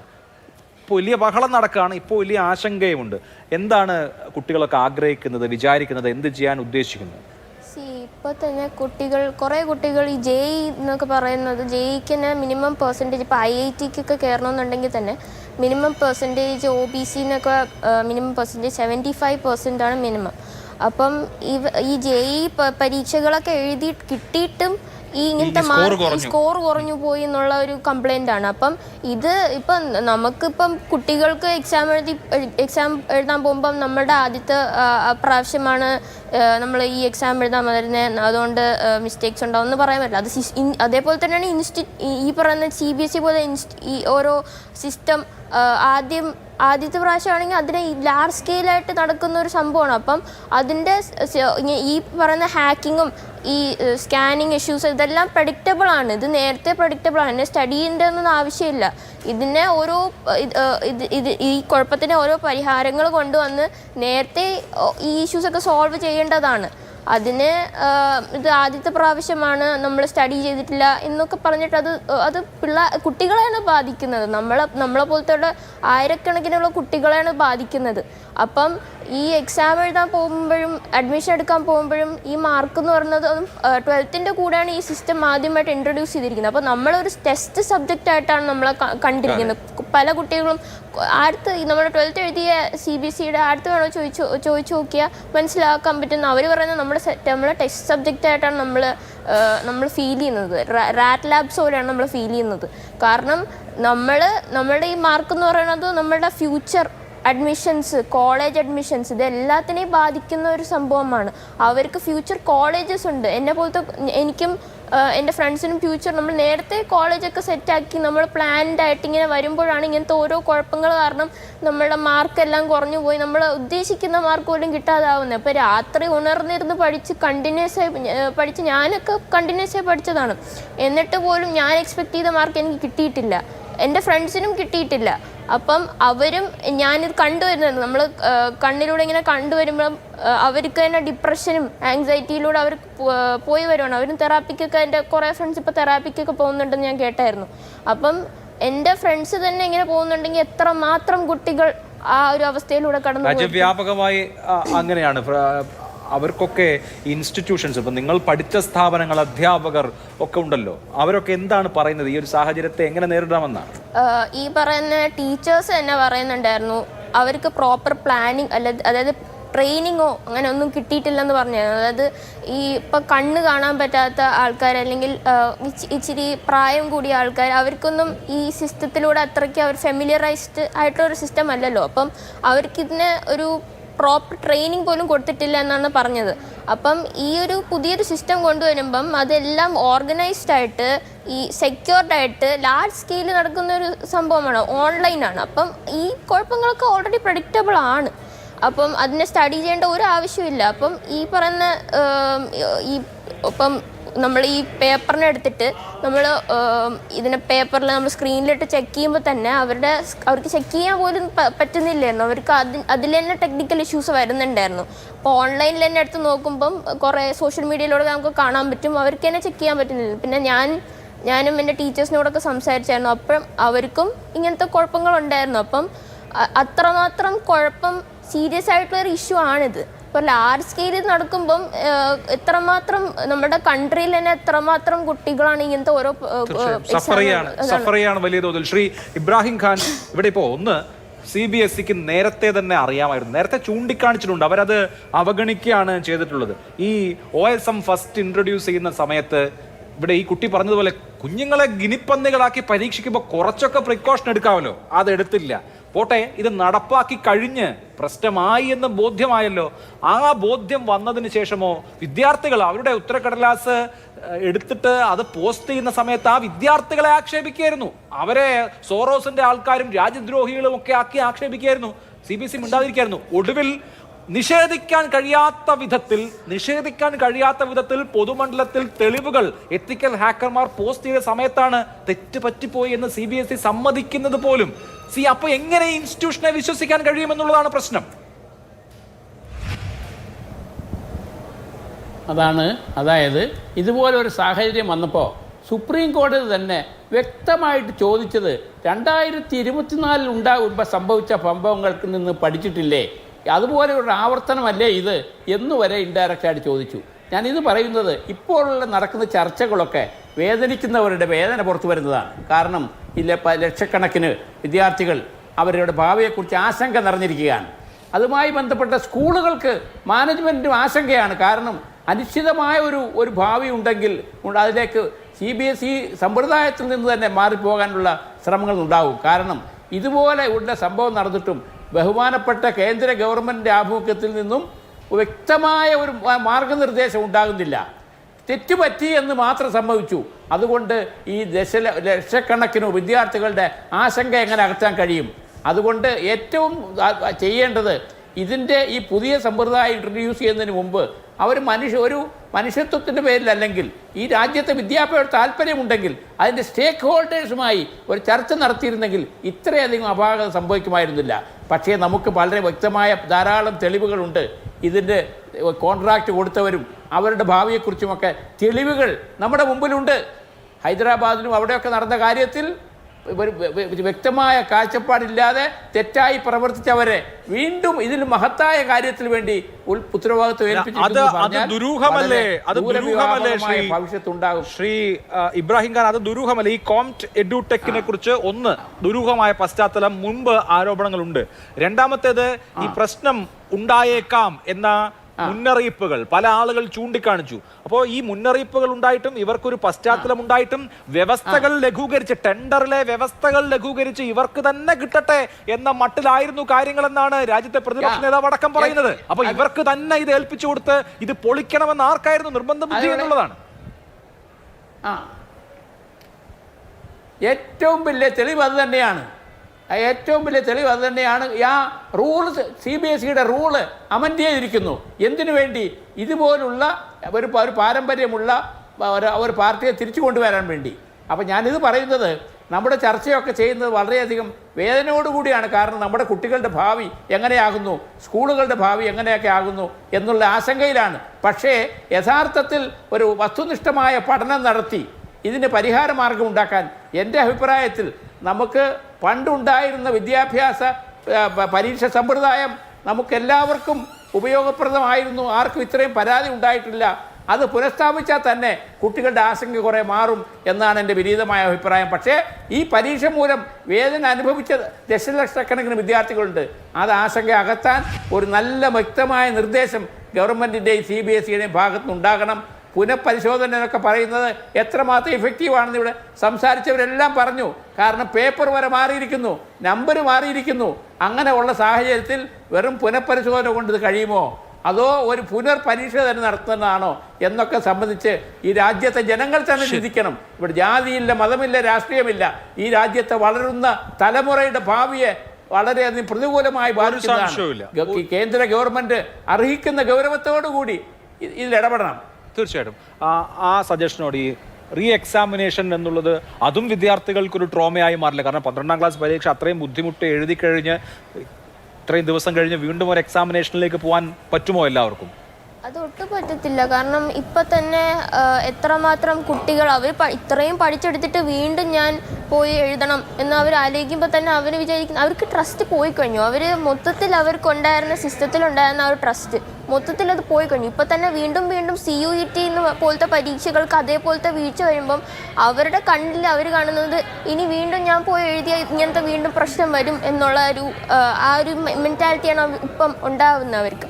അപ്പം ഈ റീ എക്സാം നമ്മളാണ് ബാധിക്കുന്നത്. സിസ്റ്റത്തിന്റെ റെസ്പോൺസിബിലിറ്റി ഏറ്റെടുക്കുക അതാണ്. കുട്ടികളാണിത്, അവർക്കാണ് ഈ എഫക്റ്റ് ഉണ്ടായിരിക്കുന്നത്. അപ്പം എന്തുകൊണ്ടാണ് നമുക്ക് ഒരു സിസ്റ്റം പുതിയ ഇംപ്ലിമെൻറ്റേഷൻ കൊണ്ടുവരുമ്പം ഓഫ് കോഴ്സ് പുതിയ ഇംപ്ലിമെൻറ്റേഷൻസ് ആർ വെൽക്കം, ബട്ട് ഈ പറയുന്ന ഇംപ്ലിമെൻറ്റേഷൻ ഷുഡ് ബി റെസ്പോൺസിബിൾ. ഈ ഇന്നോവേഷൻസ് എന്നൊക്കെ പറയുമ്പം ചെറിയ മിസ്റ്റേക്സ് ഉണ്ടാകും. പക്ഷെ ഈ പറയുന്ന മിസ്റ്റേക്സ് എല്ലാം പ്രഡിക്റ്റബിൾ ആയിട്ടുള്ള വലിയ തരം ഒത്തിരി ലാർജ് സ്കെയിലിൽ ലാർജ് സ്കെയിലിൽ കുട്ടികളെ എഫക്റ്റ് ചെയ്തിരിക്കുന്ന കുഴപ്പങ്ങളാണിത്. അപ്പം ഇങ്ങനെ ഓരോ കുഴപ്പങ്ങൾ വരുമ്പം അവർ എന്തായാലും അവരുടെ ട്രസ്റ്റ് നഷ്ടപ്പെട്ടിരിക്കുക. ശ്രീ അബ്ബാസ് ലുത്ഫി, അതാണ് ഒന്ന് NTA എന്ന നാഷണൽ ടെസ്റ്റിംഗ് ഏജൻസിയെ കുറിച്ച് CBSE എന്ന് പറഞ്ഞ രാജ്യത്തെ ഏറ്റവും വലിയ ബോർഡിനെ കുറിച്ച് ഒരു വലിയ ട്രസ്റ്റ് ഡെഫിസിറ്റ് ഉണ്ടായിരിക്കുന്നു, വിശ്വാസ്യത നഷ്ടം ഉണ്ടായിരിക്കുന്നു. ഇവരെന്തിനിത് ചെയ്തു എന്നൊരു ചോദ്യമുണ്ട്. അത് നിഷ്കളങ്കമായി പറ്റിപ്പോയ അബദ്ധമാണോ? അബദ്ധങ്ങൾ ഇങ്ങനെ കൂട്ടത്തോടെ പറ്റുമോ? അബദ്ധം തുടർച്ചയായ വർഷങ്ങളിൽ പറ്റുമോ? അതോ പ്രതിപക്ഷ നേതാവ് ആരോപിക്കുന്നത് പോലെ ചില സ്ഥാപിത താല്പര്യങ്ങൾ, ചില പ്രത്യേക സ്ഥാപനങ്ങളെ കൊണ്ട് തന്നെ ഇത് നടത്തിച്ചതിൽ ഉണ്ടായിട്ടുണ്ടോ? എന്ത് തന്നെയായാലും വലിയ ട്രോമയിൽ ഇവിടെ ഈ വിദ്യാർത്ഥിനി പറഞ്ഞതുപോലെ ആത്മഹത്യ ചെയ്യാൻ തോന്നുന്ന തെറാപ്പി ആവശ്യമുള്ള ഒരുപാട് കുഞ്ഞുങ്ങളെ നമ്മൾ കണ്ടുകൊണ്ടിരിക്കുകയാണ്. ഒരുപക്ഷെ ഇന്ത്യൻ ഈ വിദ്യാഭ്യാസ ചരിത്രത്തിലെ തന്നെ വലിയ പാടുകളിലൊന്ന്, കളങ്കങ്ങളിലൊന്ന് സംഭവിച്ചിരിക്കുകയാണ്. ഇതിൽ എന്ത് പരിഹാരം? തീർച്ചയായിട്ടും അത് ഇന്ത്യയുടെ വിദ്യാഭ്യാസ ചരിത്രത്തിലെ തന്നെ കറുത്ത അധ്യായം എന്ന് നമുക്ക് നിസ്സംശയം പറയാൻ കഴിയും. വേറൊന്നും കൊണ്ടല്ല, അത് നിരന്തരമായി ഒരു ഒറ്റപ്പെട്ട സംഭവം അല്ലല്ലോ. എല്ലാ തുടർച്ചയായി നടക്കുന്ന ഓരോ എക്സാമുകളിലും, നീറ്റിൻ്റെ കാര്യത്തിൽ തുടർച്ചയായ വർഷങ്ങളിൽ, CBSE പരീക്ഷയുടെ കാര്യത്തിൽ ഇവിടുത്തെ CBSE വിദ്യാർത്ഥി പറഞ്ഞതുപോലെ പ്രഡിക്റ്റബിൾ ആയിരുന്നു, വളരെ കൃത്യമായി പ്രഡിക്റ്റബിൾ ആയിരുന്നു. ഇപ്പോൾ ഉദാഹരണത്തിന് ഈ ഒരു മോക്ക് ടെസ്റ്റ് നടത്തി എന്തൊക്കെ പ്രശ്നങ്ങൾ, സാധ്യതകൾ എല്ലാം പരിശോധിക്കാമായിരുന്നു. പക്ഷേ ഇവിടെ നിലനിൽക്കുന്ന ഒരു ആരോപണം 4 സ്കൂളിൽ മാത്രമാണ് ഇതുമായി ബന്ധപ്പെട്ട ഒരു പ്രൈമറിയായ അനാലിസിസ്, ഇതിൻ്റെ ഒരു എക്സാമിൻ്റെ ഒരു മോക്ക് ടെസ്റ്റ് പോലെ നടന്നത് എന്നുള്ള ആരോപണം നമ്മുടെ മുമ്പിൽ നിൽക്കുന്നു. അതിലൊക്കെ ഉപരിയായി രാഹുൽ ഗാന്ധി അടക്കം ഉന്നയിക്കുന്നത് പോലെ തുടർച്ചയായി ആരോപണ നിലയിലുള്ള തെലങ്കാന പോലൊരു സംസ്ഥാനത്ത് ബ്ലാക്ക് ലിസ്റ്റ് ചെയ്യപ്പെട്ട ഒരു കമ്പനിയെ വീണ്ടും നിയോഗിക്കുമ്പോൾ അതിൽ ആരുടെ താല്പര്യം സംരക്ഷിക്കപ്പെടുന്നു എന്നുള്ള ചോദ്യം വളരെ പ്രസക്തമാണ്. 2024 NDAയിൽ സംഭവിച്ച പ്രശ്നങ്ങളെ പരിഹരിക്കുവാൻ എന്ത് നടപടി സ്വീകരിച്ചു എന്നുള്ളത് വളരെ പ്രശ്നമാണ്. അത് വീണ്ടും ആവർത്തിക്കപ്പെടുമ്പോൾ അവിടെ ചോദ്യമില്ല. അപ്പോഴും നമ്മൾ മനസ്സിലാക്കേണ്ട കാര്യം, CBSE ചെയ്തുകൊണ്ടിരിക്കുന്നത് എന്താ? CBSE കഴിഞ്ഞ ദിവസം എല്ലാ സ്കൂളുകളുടെയും പ്രിൻസിപ്പൽമാർക്ക് ഒരു കത്തയച്ചു എന്നുള്ള ഒരു ആരോപണം ഒരു വശത്ത് നിലനിൽക്കുന്നു. എന്താണ്? ഒരു ടൂൾ കിറ്റാണ്. ഈ വലിയ പ്രശ്നങ്ങൾ സംഭവിക്കുമ്പോൾ അതിനെ എങ്ങനെ ന്യായീകരിക്കണം, അതിനെക്കുറിച്ച് എങ്ങനെ വീഡിയോകൾ ചെയ്യണം എന്നുള്ളതിനെ സംബന്ധിച്ച് ഒരു ടൂൾ കിറ്റ് എല്ലാ പ്രിൻസിപ്പൽമാർക്കും CBSE അയച്ചിരിക്കുകയാണ്. മറ്റൊരു വശത്ത് BJP നേതാക്കന്മാരുടെ ചർച്ച എന്താ? ഒരു വശത്ത് നമ്മൾ കേൾക്കുന്നത് ഇനി ഞങ്ങൾ നടപ്പിലാക്കുവാൻ പോകുന്ന സമ്പ്രദായം എന്ന് പറയുന്നത് പരീക്ഷാ ചോദ്യപേപ്പറുകൾ എയർഫോഴ്സിനെ ഉപയോഗിച്ച് എയർലിഫ്റ്റ് ചെയ്യുക എന്നുള്ള രീതിയിലേക്ക്. ഒരു ബനാന റിപ്പബ്ലിക്കിലൊക്കെ മാത്രമാണ് നമ്മൾ മിലിറ്ററിയെ മാത്രം വിശ്വാസത്തിലെടുക്കുക. ബ്യൂറോക്രസി തകർന്നു, ജനാധിപത്യത്തിലെ മറ്റെല്ലാ ഏജൻസികളും തകർന്നു, ഇനി മിലിറ്ററിയെ മാത്രം ആശ്രയിക്കുക എന്നുള്ള തരത്തിൽ അങ്ങനെ ചിന്തിക്കുന്ന അവസ്ഥയിലേക്ക് രാജ്യത്തെ വിദ്യാഭ്യാസ രംഗം മാറുമ്പോൾ പോലും നരേന്ദ്രമോദിക്ക് മിണ്ടാട്ടമില്ല. BJPയുടെ, താങ്കൾ തന്നെ പറഞ്ഞ പോലെ BJPയുടെ പ്രതിനിധികളെ കിട്ടാനില്ല. അങ്ങനെ ഒരു വലിയ സംവിധാനം ന്യായീകരണങ്ങളൊന്നുമില്ലല്ലോ, അതുകൊണ്ടാണ്. തീർച്ചയായിട്ടും ഇത് തുടർച്ചയായി നടക്കുമ്പോൾ പിന്നെ ഒരു തരത്തിലും അതിൽ ഒരു ന്യായീകരണവും അർഹിക്കുന്നില്ല. പ്രധാനമന്ത്രിക്ക് മിണ്ടാട്ടമില്ല എന്ന് പറയുമ്പോൾ പിന്നെ അദ്ദേഹത്തെ ന്യായീകരിച്ചുകൊണ്ട് കടന്നു വരാൻ മറ്റ് ധർമ്മേന്ദ്ര പ്രധാനുള്ള അടക്കമുള്ള, ഇതിൽ പ്രധാനമായും മനസ്സിലാക്കേണ്ടത് നരേന്ദ്രമോദി ഭരണത്തിൽ അക്കൗണ്ടബിലിറ്റി നഷ്ടപ്പെട്ടിരിക്കുന്നു. ഇവിടെ ട്രെയിൻ അപകടങ്ങൾ ഉണ്ടായി, റെയിൽവേ മന്ത്രിക്ക് ഉത്തരമില്ല. വലിയ അപകടങ്ങൾ ആരോഗ്യ മേഖലയിൽ സംഭവിച്ചു, ആരോഗ്യമന്ത്രിക്ക് ഉത്തരമില്ല. അക്കൗണ്ടബിലിറ്റി, ട്രാൻസ്പെറൻസി എന്ന് പറയുന്ന സംഗതി പൂർണ്ണമായി നരേന്ദ്രമോദി ഗവൺമെൻറ്റിൽ ഇല്ലാതായിരിക്കുന്നു എന്നുള്ളൊരു പ്രശ്നവും കൂടി ഇതിൽ ഉണ്ട്. അതായത് എന്ത് സംഭവിച്ചാലും നോർമലൈസ് ചെയ്യപ്പെടുക, അതിൽ രാഷ്ട്രീയ നേതൃത്വത്തിൻ്റെ നിശബ്ദത സാമാന്യവൽക്കരിക്കപ്പെട്ടിരിക്കുന്ന ഒരു പ്രശ്നം ഈ പ്രശ്നത്തിലും ഉണ്ട്. അതിനെതിരെ വലിയ ശക്തമായ പ്രതിഷേധം ഇപ്പം ഷാബു പ്രസാദ് അടക്കം പറയുമ്പോൾ ഒരു വിദ്യാഭ്യാസ മന്ത്രി രാജിവെച്ചില്ലെങ്കിൽ പിന്നെ ആരിതിൻ്റെ റെസ്പോൺസിബിലിറ്റി ഏറ്റെടുക്കുമെന്നുള്ള പ്രശ്നം അവിടെ നിൽക്കുകയാണ്. കഴിഞ്ഞ ദിവസം PV നരസിംഹ ജസ്റ്റിസ് അടക്കം ചോദിച്ചത്, രാധാകൃഷ്ണൻ കമ്മിറ്റി റിപ്പോർട്ട് കൃത്യമായി പറഞ്ഞു, who is the responsible person. ഇങ്ങനൊരു സംഭവം ഉണ്ടായാൽ ഒരു സ്പെസിഫിക് ഡ്യൂട്ടി ബിയറർ അവിടെ ഉണ്ടായിരിക്കണം, അദ്ദേഹത്തോട് ചോദിക്കണം, അദ്ദേഹം എന്തുകൊണ്ട് ഇത് സംഭവിച്ചു എന്നുള്ള സ്പെസിഫിക് ആയ ചോദ്യത്തിന് മറുപടി പറയാൻ ബാധ്യസ്ഥനാണ്. ഇവിടെ അങ്ങനെ ഒരു ഉദ്യോഗസ്ഥനില്ല, ആ ഉദ്യോഗസ്ഥൻ്റെ മേൽ നടപടി എടുക്കുന്നില്ല. അങ്ങനെ സംഭവിക്കുമ്പോൾ ഇത്തരം തുടർച്ചയായ സംഭവങ്ങൾ ഉണ്ടാവുക എന്നുള്ളത് അത് നമുക്ക് സ്വാഭാവികമായി പ്രതീക്ഷിക്കാവുന്ന ഒന്ന് തന്നെയല്ലേ? ശരി, ഇത് പ്രതീക്ഷിച്ച അപകടമാണ്. അപകടം എന്നുള്ള വാക്ക് അവിടെ എത്രമാത്രം യോജിക്കുമെന്നറിയില്ല. എന്തായാലും 18 ലക്ഷത്തോളം കുട്ടികളുടെ ഭാവി അനിശ്ചിതത്വത്തിലായിരിക്കാണ്, ഒരു വലിയ മാനസിക സംഘർഷത്തിലേക്ക് ആ വിദ്യാർത്ഥികൾ കടന്നു പോവുകയാണ്. ശ്രീ R ഗോപികൃഷ്ണൻ, ഈ പരാതി ഉന്നയിക്കുന്ന ആളുകളെ അങ്ങ് അടിച്ചിരുത്തുക എന്ന ശൈലിയുണ്ട്. ഇപ്പൊ ഇവിടെ ഡെലീഷ പറഞ്ഞ ആശങ്ക, വേദാന്ത് ശ്രീവാസ്തവ എന്ന വിദ്യാർത്ഥി പറഞ്ഞപ്പോൾ ആ വിദ്യാർത്ഥിയെ മുദ്ര കുത്തുകയായിരുന്നു, ചാപ്പ കുത്തുകയായിരുന്നു. അതിന് വലിയ നമ്മുടെ ദേശീയ മാധ്യമത്തിന്റെ തന്നെ ആങ്കർമാർ പോലും ആ ചാപ്പകുത്തൽ ഏറ്റെടുത്തത് നമ്മൾ കണ്ടു. ഇന്നലെ രാഹുൽ ഗാന്ധി ഇവരെ മീറ്റ് ചെയ്തതിന് ശേഷം അദ്ദേഹം കുറിച്ചത് സോറോസിന്റെ അനുയായികൾക്കൊപ്പം ഞാൻ എന്ന മട്ടിലാണ്. എന്ന് പറഞ്ഞാൽ ആരെങ്കിലുമൊക്കെ ഈ പ്രശ്നം രൂക്ഷമാണ്, ഇവിടെ മുഴുവൻ കുഴപ്പമാണ്, ഈ സിസ്റ്റം കൊളാപ്സ് ആയിരിക്കുന്നു എന്ന് പറഞ്ഞാൽ അവർ രാജ്യദ്രോഹിയാകും, അവർ പാകിസ്ഥാൻ അനുകൂലികളാകും, അവർ സോറോസിന്റെ ചാരന്മാരാകും, രാജ്യത്തെ തകർക്കാൻ നടക്കുന്നവരാകും. അങ്ങനെ ഈ രാജ്യദ്രോഹം പറഞ്ഞ് എല്ലാത്തിനെയും അങ്ങ് നിശബ്ദമാക്കി വെക്കുക എന്നുള്ള നിലയിലായിരുന്നു കാര്യങ്ങൾ. പക്ഷെ ഇപ്പോൾ പുതിയ തലമുറ, അവർ പരമ്പരാഗത രാഷ്ട്രീയ ലൈനിൽ ചിന്തിക്കുന്നവരാവില്ല, അവർ കൃത്യമായി അവെയറാണ്, അവർ പ്രതികരിച്ചു തുടങ്ങുന്നുണ്ട്. പുതിയ രാഷ്ട്രീയ പരീക്ഷണങ്ങളോ അതല്ലെങ്കിൽ മുന്നേറ്റങ്ങളോ ഉണ്ടാവുന്നുണ്ട്. ഇനി മാറാത്തത് മാറുമോ?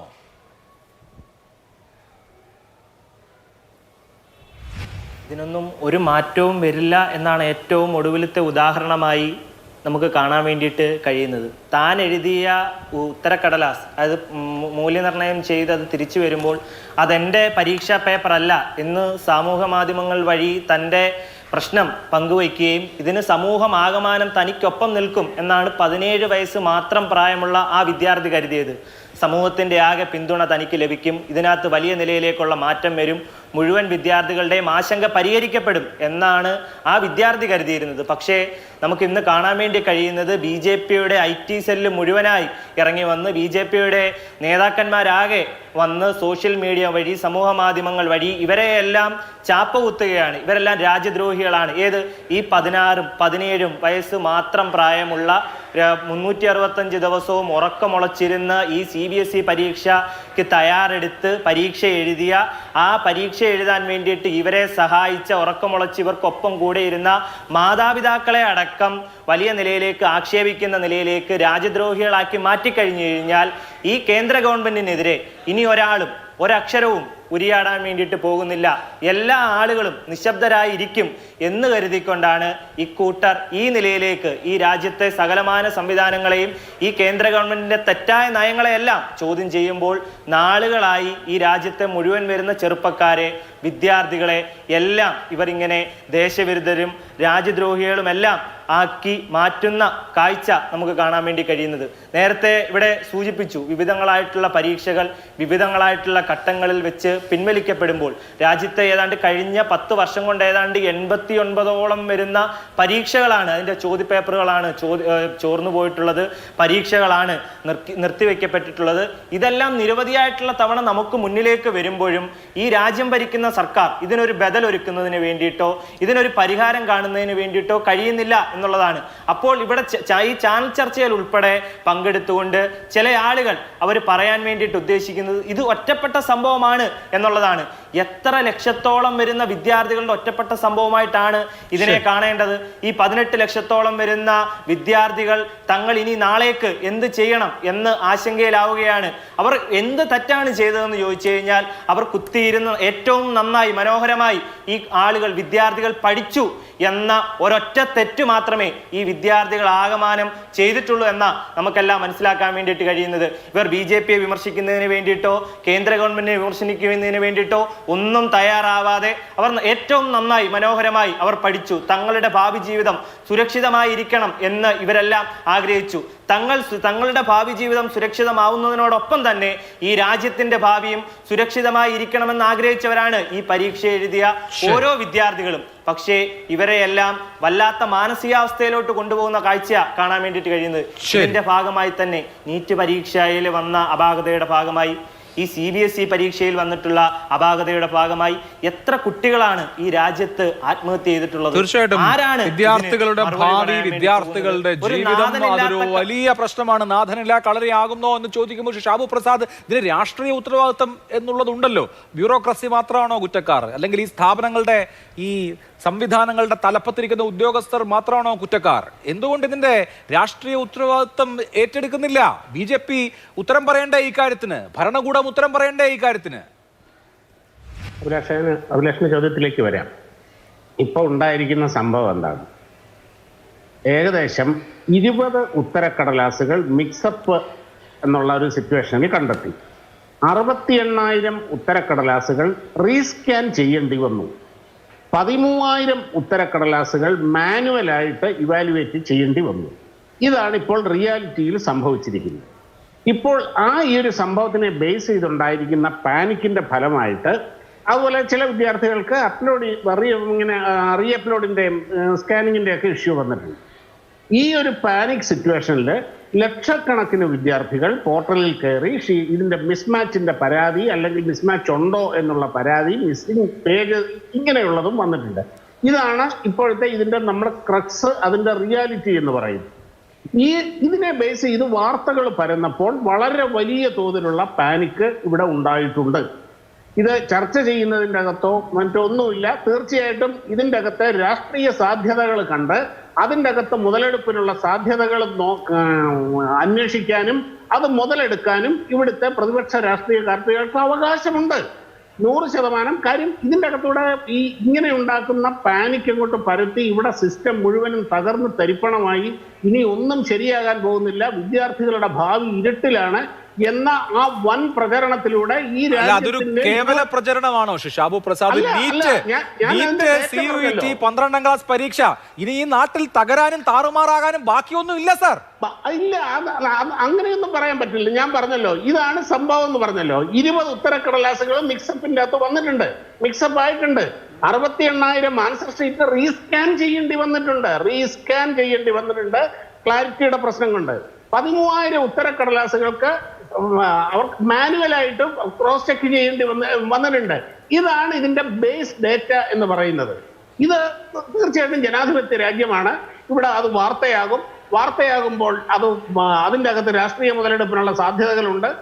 അതാണ് ഇപ്പോൾ നടന്നുകൊണ്ടിരിക്കുന്നത്. ഞാനതിനെ കുറ്റം പറയുന്നൊന്നുമില്ല, അതിനൊന്നുമില്ല. കാര്യം അവരെ സംബന്ധിച്ചിടത്തോളം ഈ വിദ്യാർത്ഥികളുടെ ഭാവിയോ അല്ലെങ്കിൽ ഈ സിസ്റ്റം എത്രയും പെട്ടെന്ന് കറക്റ്റ് ചെയ്ത് ഇതിനെ ഈ ഇഷ്യൂ സോൾവ് ചെയ്യുക എന്നുള്ളതല്ല ഇവരുടെ പ്രശ്നം. ഈ ഇഷ്യൂ എത്രമാത്രം നിലനിർത്താൻ സാധിക്കുമോ അത്രമാത്രം നിലനിർത്തുക. അതിൽ നിന്ന് എത്രത്തോളം ആശങ്ക കുട്ടികളിലും രക്ഷകർത്താക്കളിലും ഉണ്ടാക്കി അതിൽ നിന്ന് എത്രത്തോളം മുതലെടുക്കാൻ സാധിക്കുമോ അതാണ് ഇപ്പോൾ ഈ ചർച്ചയിലും ചെയ്തുകൊണ്ടിരിക്കുന്നത്. അഭിലാഷ് മോഹൻ പറയുന്നതും അത് തന്നെയാണത്. ഞാൻ പറഞ്ഞത് ഈ നാട്ടിലെ വിദ്യാർത്ഥികളുടെ കൺസേൺ ആണ്. പരീക്ഷ എഴുതിയ വിദ്യാർത്ഥികൾക്ക് ആര് സർക്കാരിൽ വരണം, ആര് മാറണം എന്നൊന്നും അവർക്ക് താല്പര്യമില്ല. അവരെ സംബന്ധിച്ച് അവരുടെ ഭാവിയാണ് പ്രശ്നം, അവരുടെ ആശങ്കകളാണ് റിഫ്ലക്ട് ചെയ്യുന്നത്. ഇവിടെ ഇപ്പോ CBSE സ്കൂളിന്റെ മാനേജ്മെന്റ് അസോസിയേഷൻ എന്ത് രാഷ്ട്രീയമുണ്ട്, കുട്ടികൾക്ക് എന്ത് രാഷ്ട്രീയമുണ്ട്, അവരെ സംബന്ധിച്ച് അവരുടെ ഭാവിയാണ് പ്രശ്നം.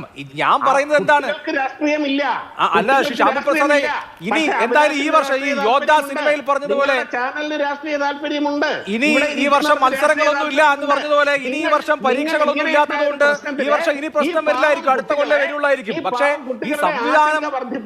ഈ സംവിധാനം അപ്പാടെ തന്നെ തകർത്ത് തരിപ്പണമാക്കിയിട്ട് ഫ്രസ്ട്രേഷനിലേക്കും തള്ളിവിടുകയാണ് ചെയ്യുന്നത്. അല്ല ഷിഷാബു പ്രസാദ്, പണ്ട് റോം കത്തിയെറിഞ്ഞപ്പോ നീറോ ചക്രവർത്തി വീണ വായിച്ചു എന്ന് കേട്ടിട്ടുണ്ട്. ധർമ്മേന്ദ്ര പ്രധാൻ വീണ വായിക്കാൻ അറിയുമോ, ഗിറ്റാർ പ്ലേ ചെയ്യാൻ അറിയുമോ എനിക്കറിയില്ല. പക്ഷേ പൊളിറ്റിക്കൽ റെസ്പോൺസിബിലിറ്റി ഒന്നും ഉണ്ട് സാർ, അത് അദ്ദേഹം എങ്ങനെ നിർവഹിക്കുന്നു എന്നുള്ളതാണ്. നിങ്ങൾക്ക് വേണ്ടത് ഇത് എത്രയും പെട്ടെന്ന് ഈ പ്രശ്നം സോൾവ് ചെയ്യുക എന്നുള്ളതല്ല. എങ്ങനെ സോൾവ് ചെയ്യാനാ മുതലെടുത്ത് അത് അവര് നോക്കിക്കോളും. അത് ഞാനോ നിങ്ങളോ അല്ല, അത് വേണ്ടപ്പെട്ടവർ എങ്ങനെ സോൾവ് ചെയ്യാനാണ്? അല്ലല്ല, അത് അഭിലാഷിന്റെ ആ ചിരിക്കാത്ത ആ സന്തോഷം നോക്കി. സന്തോഷമല്ല, ആശങ്കയാണ്. ഇവിടുത്തെ പരീക്ഷാ സംവിധാനത്തിന്റെ CBSE ബോർഡിന്റെയും നീറ്റ് നടത്തുന്ന എൻജിനീയറിന്റെയും ക്രെഡിബിലിറ്റി തകർന്നത്, വിദ്യാഭ്യാസ സംവിധാനത്തിന്റെ ക്രെഡിബിലിറ്റി തകർന്നത്, വലിയ ക്രെഡിബിലിറ്റി ഗ്യാപ്പ് ഉണ്ടായത്, ഒരു വലിയ ട്രസ്റ്റ് ഡെഫിസിറ്റ് ഉണ്ടായത്. ഇത് രാജ്യത്തിന്റെ പ്രശ്നമാണ്, എന്റെ പ്രശ്നമല്ല. പ്രശ്നങ്ങൾ ഉണ്ടാക്കി നിങ്ങളുടെ റീച്ച് കൂട്ടണമെന്നോ അത് മാത്രമാണ് നിങ്ങളുടെ പ്രശ്നം. എന്ത് റീച്ചിന്റെ പ്രശ്നം? ശരി, നിങ്ങൾക്ക് അതിന് അവകാശമുണ്ട്. ഇവിടുത്തെ വിദ്യാഭ്യാസ സംവിധാനം തന്നെ ഒരു ട്രസ്റ്റ് ഡെഫിസിറ്റ് നേരിടുന്ന, ക്രെഡിബിലിറ്റി നഷ്ടപ്പെടുന്ന വലിയ ഭീഷണമായ ഗൗരവപൂർണമായ അവസ്ഥയാണ്. മാധ്യമങ്ങൾ അത് റിഫ്ലക്ട് ചെയ്യണ്ടേ? അതിൻ്റെതായ ഡ്യൂ പ്രോസസ്സിൽ കാര്യങ്ങൾ നടന്നുകൊള്ളും. നിങ്ങൾ ഇപ്പോൾ ആഹ്ലാദിക്കേണ്ട സമയമാണ്, നിങ്ങളത് ആഘോഷിക്കേണ്ട സമയമാണ്. നിങ്ങളത് ആഹ്ലാദിക്കുകയും ആഘോഷിക്കുകയും ചെയ്യുക. ശരി, ആഹ്ലാദിക്കുകയും ആഘോഷിക്കുകയും അല്ല, ആശങ്കയാണ്, പേടിയാണ്, തകർന്നു പോയുള്ള വിഷമമാണ്. ഒരു തലമുറയെ ആകെ ഈ തരത്തിൽ ആശങ്കയിലേക്ക് തള്ളിവിടുന്നതിലുള്ള വേദനയാണ്. അതല്ലാതെ ഈ രാജ്യത്തെ പരീക്ഷാ സംവിധാനവും ഇവിടുത്തെ പരീക്ഷാ ബോർഡും വലിയ ക്രെഡിബിലിറ്റി ക്രൈസിസ് നേരിടുമ്പോൾ അതുകൊണ്ട് ആഹ്ലാദിക്കാനൊന്നും പറ്റില്ല. വേദനിക്കാനേ പറ്റൂ, വേദനിക്കാൻ, സങ്കടപ്പെടാൻ, ആശങ്കപ്പെടാൻ, ഇതിങ്ങനെ ആയിപ്പോയല്ലോ എന്ന് വിചാരിക്കാൻ, അത്രേ പറ്റൂ. അതായത് കേന്ദ്ര സർക്കാരിനെയും മോദിക്കെതിരെ പറയാൻ കിട്ടിയ ഒരു ആയുധം അത് വളരെ ഗംഭീരമായി. ഇപ്പോൾ ശരിയാണ്, നിങ്ങളുടെ സമയമാണ് ഇതിപ്പോൾ, നിങ്ങൾക്ക് അതിനുള്ള സമയമാണ്, നിങ്ങൾക്ക് അത് ഉപയോഗിക്കാം. ശരി, അത് ആഹ്ലാദമല്ല, ആശങ്കയാണ്. അതൊരു നമ്മുടെ പരീക്ഷാ സംവിധാനത്തിൽ വന്നിട്ടുള്ള ആഘാതമാണ്, അതോർത്തുള്ള വിഷമമാണെന്ന് ഓർമ്മിച്ചുകൊണ്ട് ഒരു ഇടവേള എടുക്കാം. ചർച്ച അവസാന ഘട്ടത്തിലാണ്. ഡെലീഷ, പല രാഷ്ട്രീയ താല്പര്യങ്ങൾ എന്ത് പറഞ്ഞാലും ആരോപിക്കപ്പെടും. ഇപ്പോൾ കോക്രോച്ച് ജനതാ പാർട്ടിയെ പോലെയുള്ള പുതിയ കൂട്ടായ്മകൾ വരുന്നുണ്ട്. അതൊരു പാർട്ടിയായിട്ട് രൂപം കൊണ്ടിട്ടൊന്നുമില്ല എങ്കിൽ പോലും വിദ്യാർത്ഥികൾ അല്ലെങ്കിൽ നിങ്ങളെപ്പോലെയുള്ള നിങ്ങളുടെ ജനറേഷൻ ഇനി പ്രതീക്ഷ വയ്ക്കുന്നത് എന്തിലാണ്? ഇപ്പം തന്നെ പറഞ്ഞല്ലോ, പാനിക് ഉണ്ടായി എന്നുള്ള ഒരു കാര്യം. പാനിക് എന്തുകൊണ്ടുണ്ടാവുന്നത് എന്ന്, ആ ഒരു റിയാക്ഷൻ ഉണ്ടാവുന്നു എന്ന് ആ ഒരു ഡയറക്ഷനിൽ നോക്കിക്കഴിഞ്ഞാൽ മനസ്സിലാവും ഇതെന്തുകൊണ്ടാണ് ഇതെല്ലാം നടക്കുന്നത്. അപ്പോൾ ഈ CJP എന്ന് തന്നെ പറഞ്ഞാൽ ഇതൊരു മൂവ്മെൻ്റ് ആണെന്ന് പറഞ്ഞിട്ടുണ്ടായിരുന്നു. അപ്പം ഈ CJPനെ ഒത്തിരി കുട്ടികൾ അതിനൊരു പ്ലാറ്റ്ഫോമായി കണ്ടു. അവരുടെ ഈ പറഞ്ഞ ഡിസ്ട്രെസ്സും അവരുടെ ഈ ഓരോ എക്സാമിലുണ്ടായ കുഴപ്പങ്ങളെ പറ്റി സംസാരിക്കാനായിട്ട് അവർക്കുണ്ടായ ഒരു ഫ്രസ്ട്രേഷന് അവർ ഫ്രണ്ടിലോട്ട് ആ ഒരു കാര്യങ്ങൾ പറയാനും ആൾക്കാരെ അതിനെ അറിയിക്കാനായിട്ട് അതൊരു പ്ലാറ്റ്ഫോമായിട്ടാണ് കണ്ടിരുന്നത്. അപ്പം ഈ പറയുന്ന രാഷ്ട്രീയമായിട്ട് നോക്കുവാണെങ്കിൽ നമ്മളുടെ കൺട്രീനെ, അതായത് നമ്മുടെ ഗവൺമെൻറ്റിനെ ക്വസ്റ്റ്യൻ ചെയ്യാൻ വേണ്ടിയിട്ടാണ്. അതായത് ഒരു രാഷ്ട്രീയമായിട്ടൊന്നും നമ്മളിതിനെ കാണുന്നില്ല. മെയിനായിട്ടും ഈ കുഴപ്പങ്ങൾ നടക്കുന്നത് നമ്മളുടെ ഗവൺമെൻറ്, അതായത് നമ്മുടെ സെൻട്രൽ ഗവൺമെൻറ് നോക്കുന്ന ഓരോ കാര്യങ്ങളാണ് ഈ നടക്കുന്ന കുഴപ്പങ്ങൾ ഉണ്ടാകുന്നത്. അതുകൊണ്ടാണ് നമ്മൾ ക്വസ്റ്റ്യൻ ചെയ്യുന്നത്. അപ്പം ഇപ്പം ക്വസ്റ്റ്യൻ ചെയ്തില്ലെങ്കിൽ പിന്നെ എപ്പം നമ്മുടെ ഫ്യൂച്ചർ ജനറേഷനും ഇതൊരു കുഴപ്പമായി മാറും. അപ്പം അവർക്കും കൂടി കുഴപ്പം ഉണ്ടാവാതിരിക്കട്ടെ. നമ്മളുടെ യൂത്ത് എന്നാണ് പറയുന്നതാണ് പവർ. കൺട്രീനെ ചേഞ്ച് ചെയ്തെടുക്കാൻ പോകുന്നത് ഈ യൂത്താണ്. അപ്പം അവർക്ക് ഈ ഓരോ കുഴപ്പങ്ങളിങ്ങനെ നമ്മൾ ദിവസം തോറും ഓരോ കുഴപ്പങ്ങളിങ്ങനെ CUET ആയിക്കോട്ടെ, CBSE ആയിക്കോട്ടെ, ദിവസം തോറും നമ്മൾ ഓരോ കുഴപ്പങ്ങളിങ്ങനെ കണ്ടുവരുവാണ്. അപ്പം ഇനി എത്രമാത്രം കുഴപ്പം ഇനിയും ഉണ്ടാവും. ഇപ്പം ഡാമേജ് ഇപ്പോൾ ഇത്രമാത്രം സൂസൈഡ് ഉണ്ടായി കഴിഞ്ഞു. ഇവർക്കൊന്നും ജസ്റ്റിസ് കിട്ടിയിട്ടില്ലെന്നേ ഞാൻ പറയത്തുള്ളൂ. ജസ്റ്റിസ് കിട്ടിയിട്ടില്ല, ജസ്റ്റിസ് കിട്ടണം. 12ാം ക്ലാസ് വിദ്യാർത്ഥികളുടെ ഭാവി കയ്യിൽ വെച്ച് പന്താടാൻ ഇനി ആരെയും അനുവദിക്കരുത്. ചെയ്യാൻ പറ്റുന്നതൊക്കെ ചെയ്യട്ടെ. അക്കൗണ്ടബിൾ ആകേണ്ട ആളുകൾ അക്കൗണ്ടബിൾ ആയേ തീരൂ. ഇതൊരു ജനാധിപത്യ രാഷ്ട്രമാണ്. വളരെ നന്ദി എല്ലാവർക്കും. സൂപ്പർ പ്രൈം ടൈം അവസാനിച്ചു. നമസ്കാരം.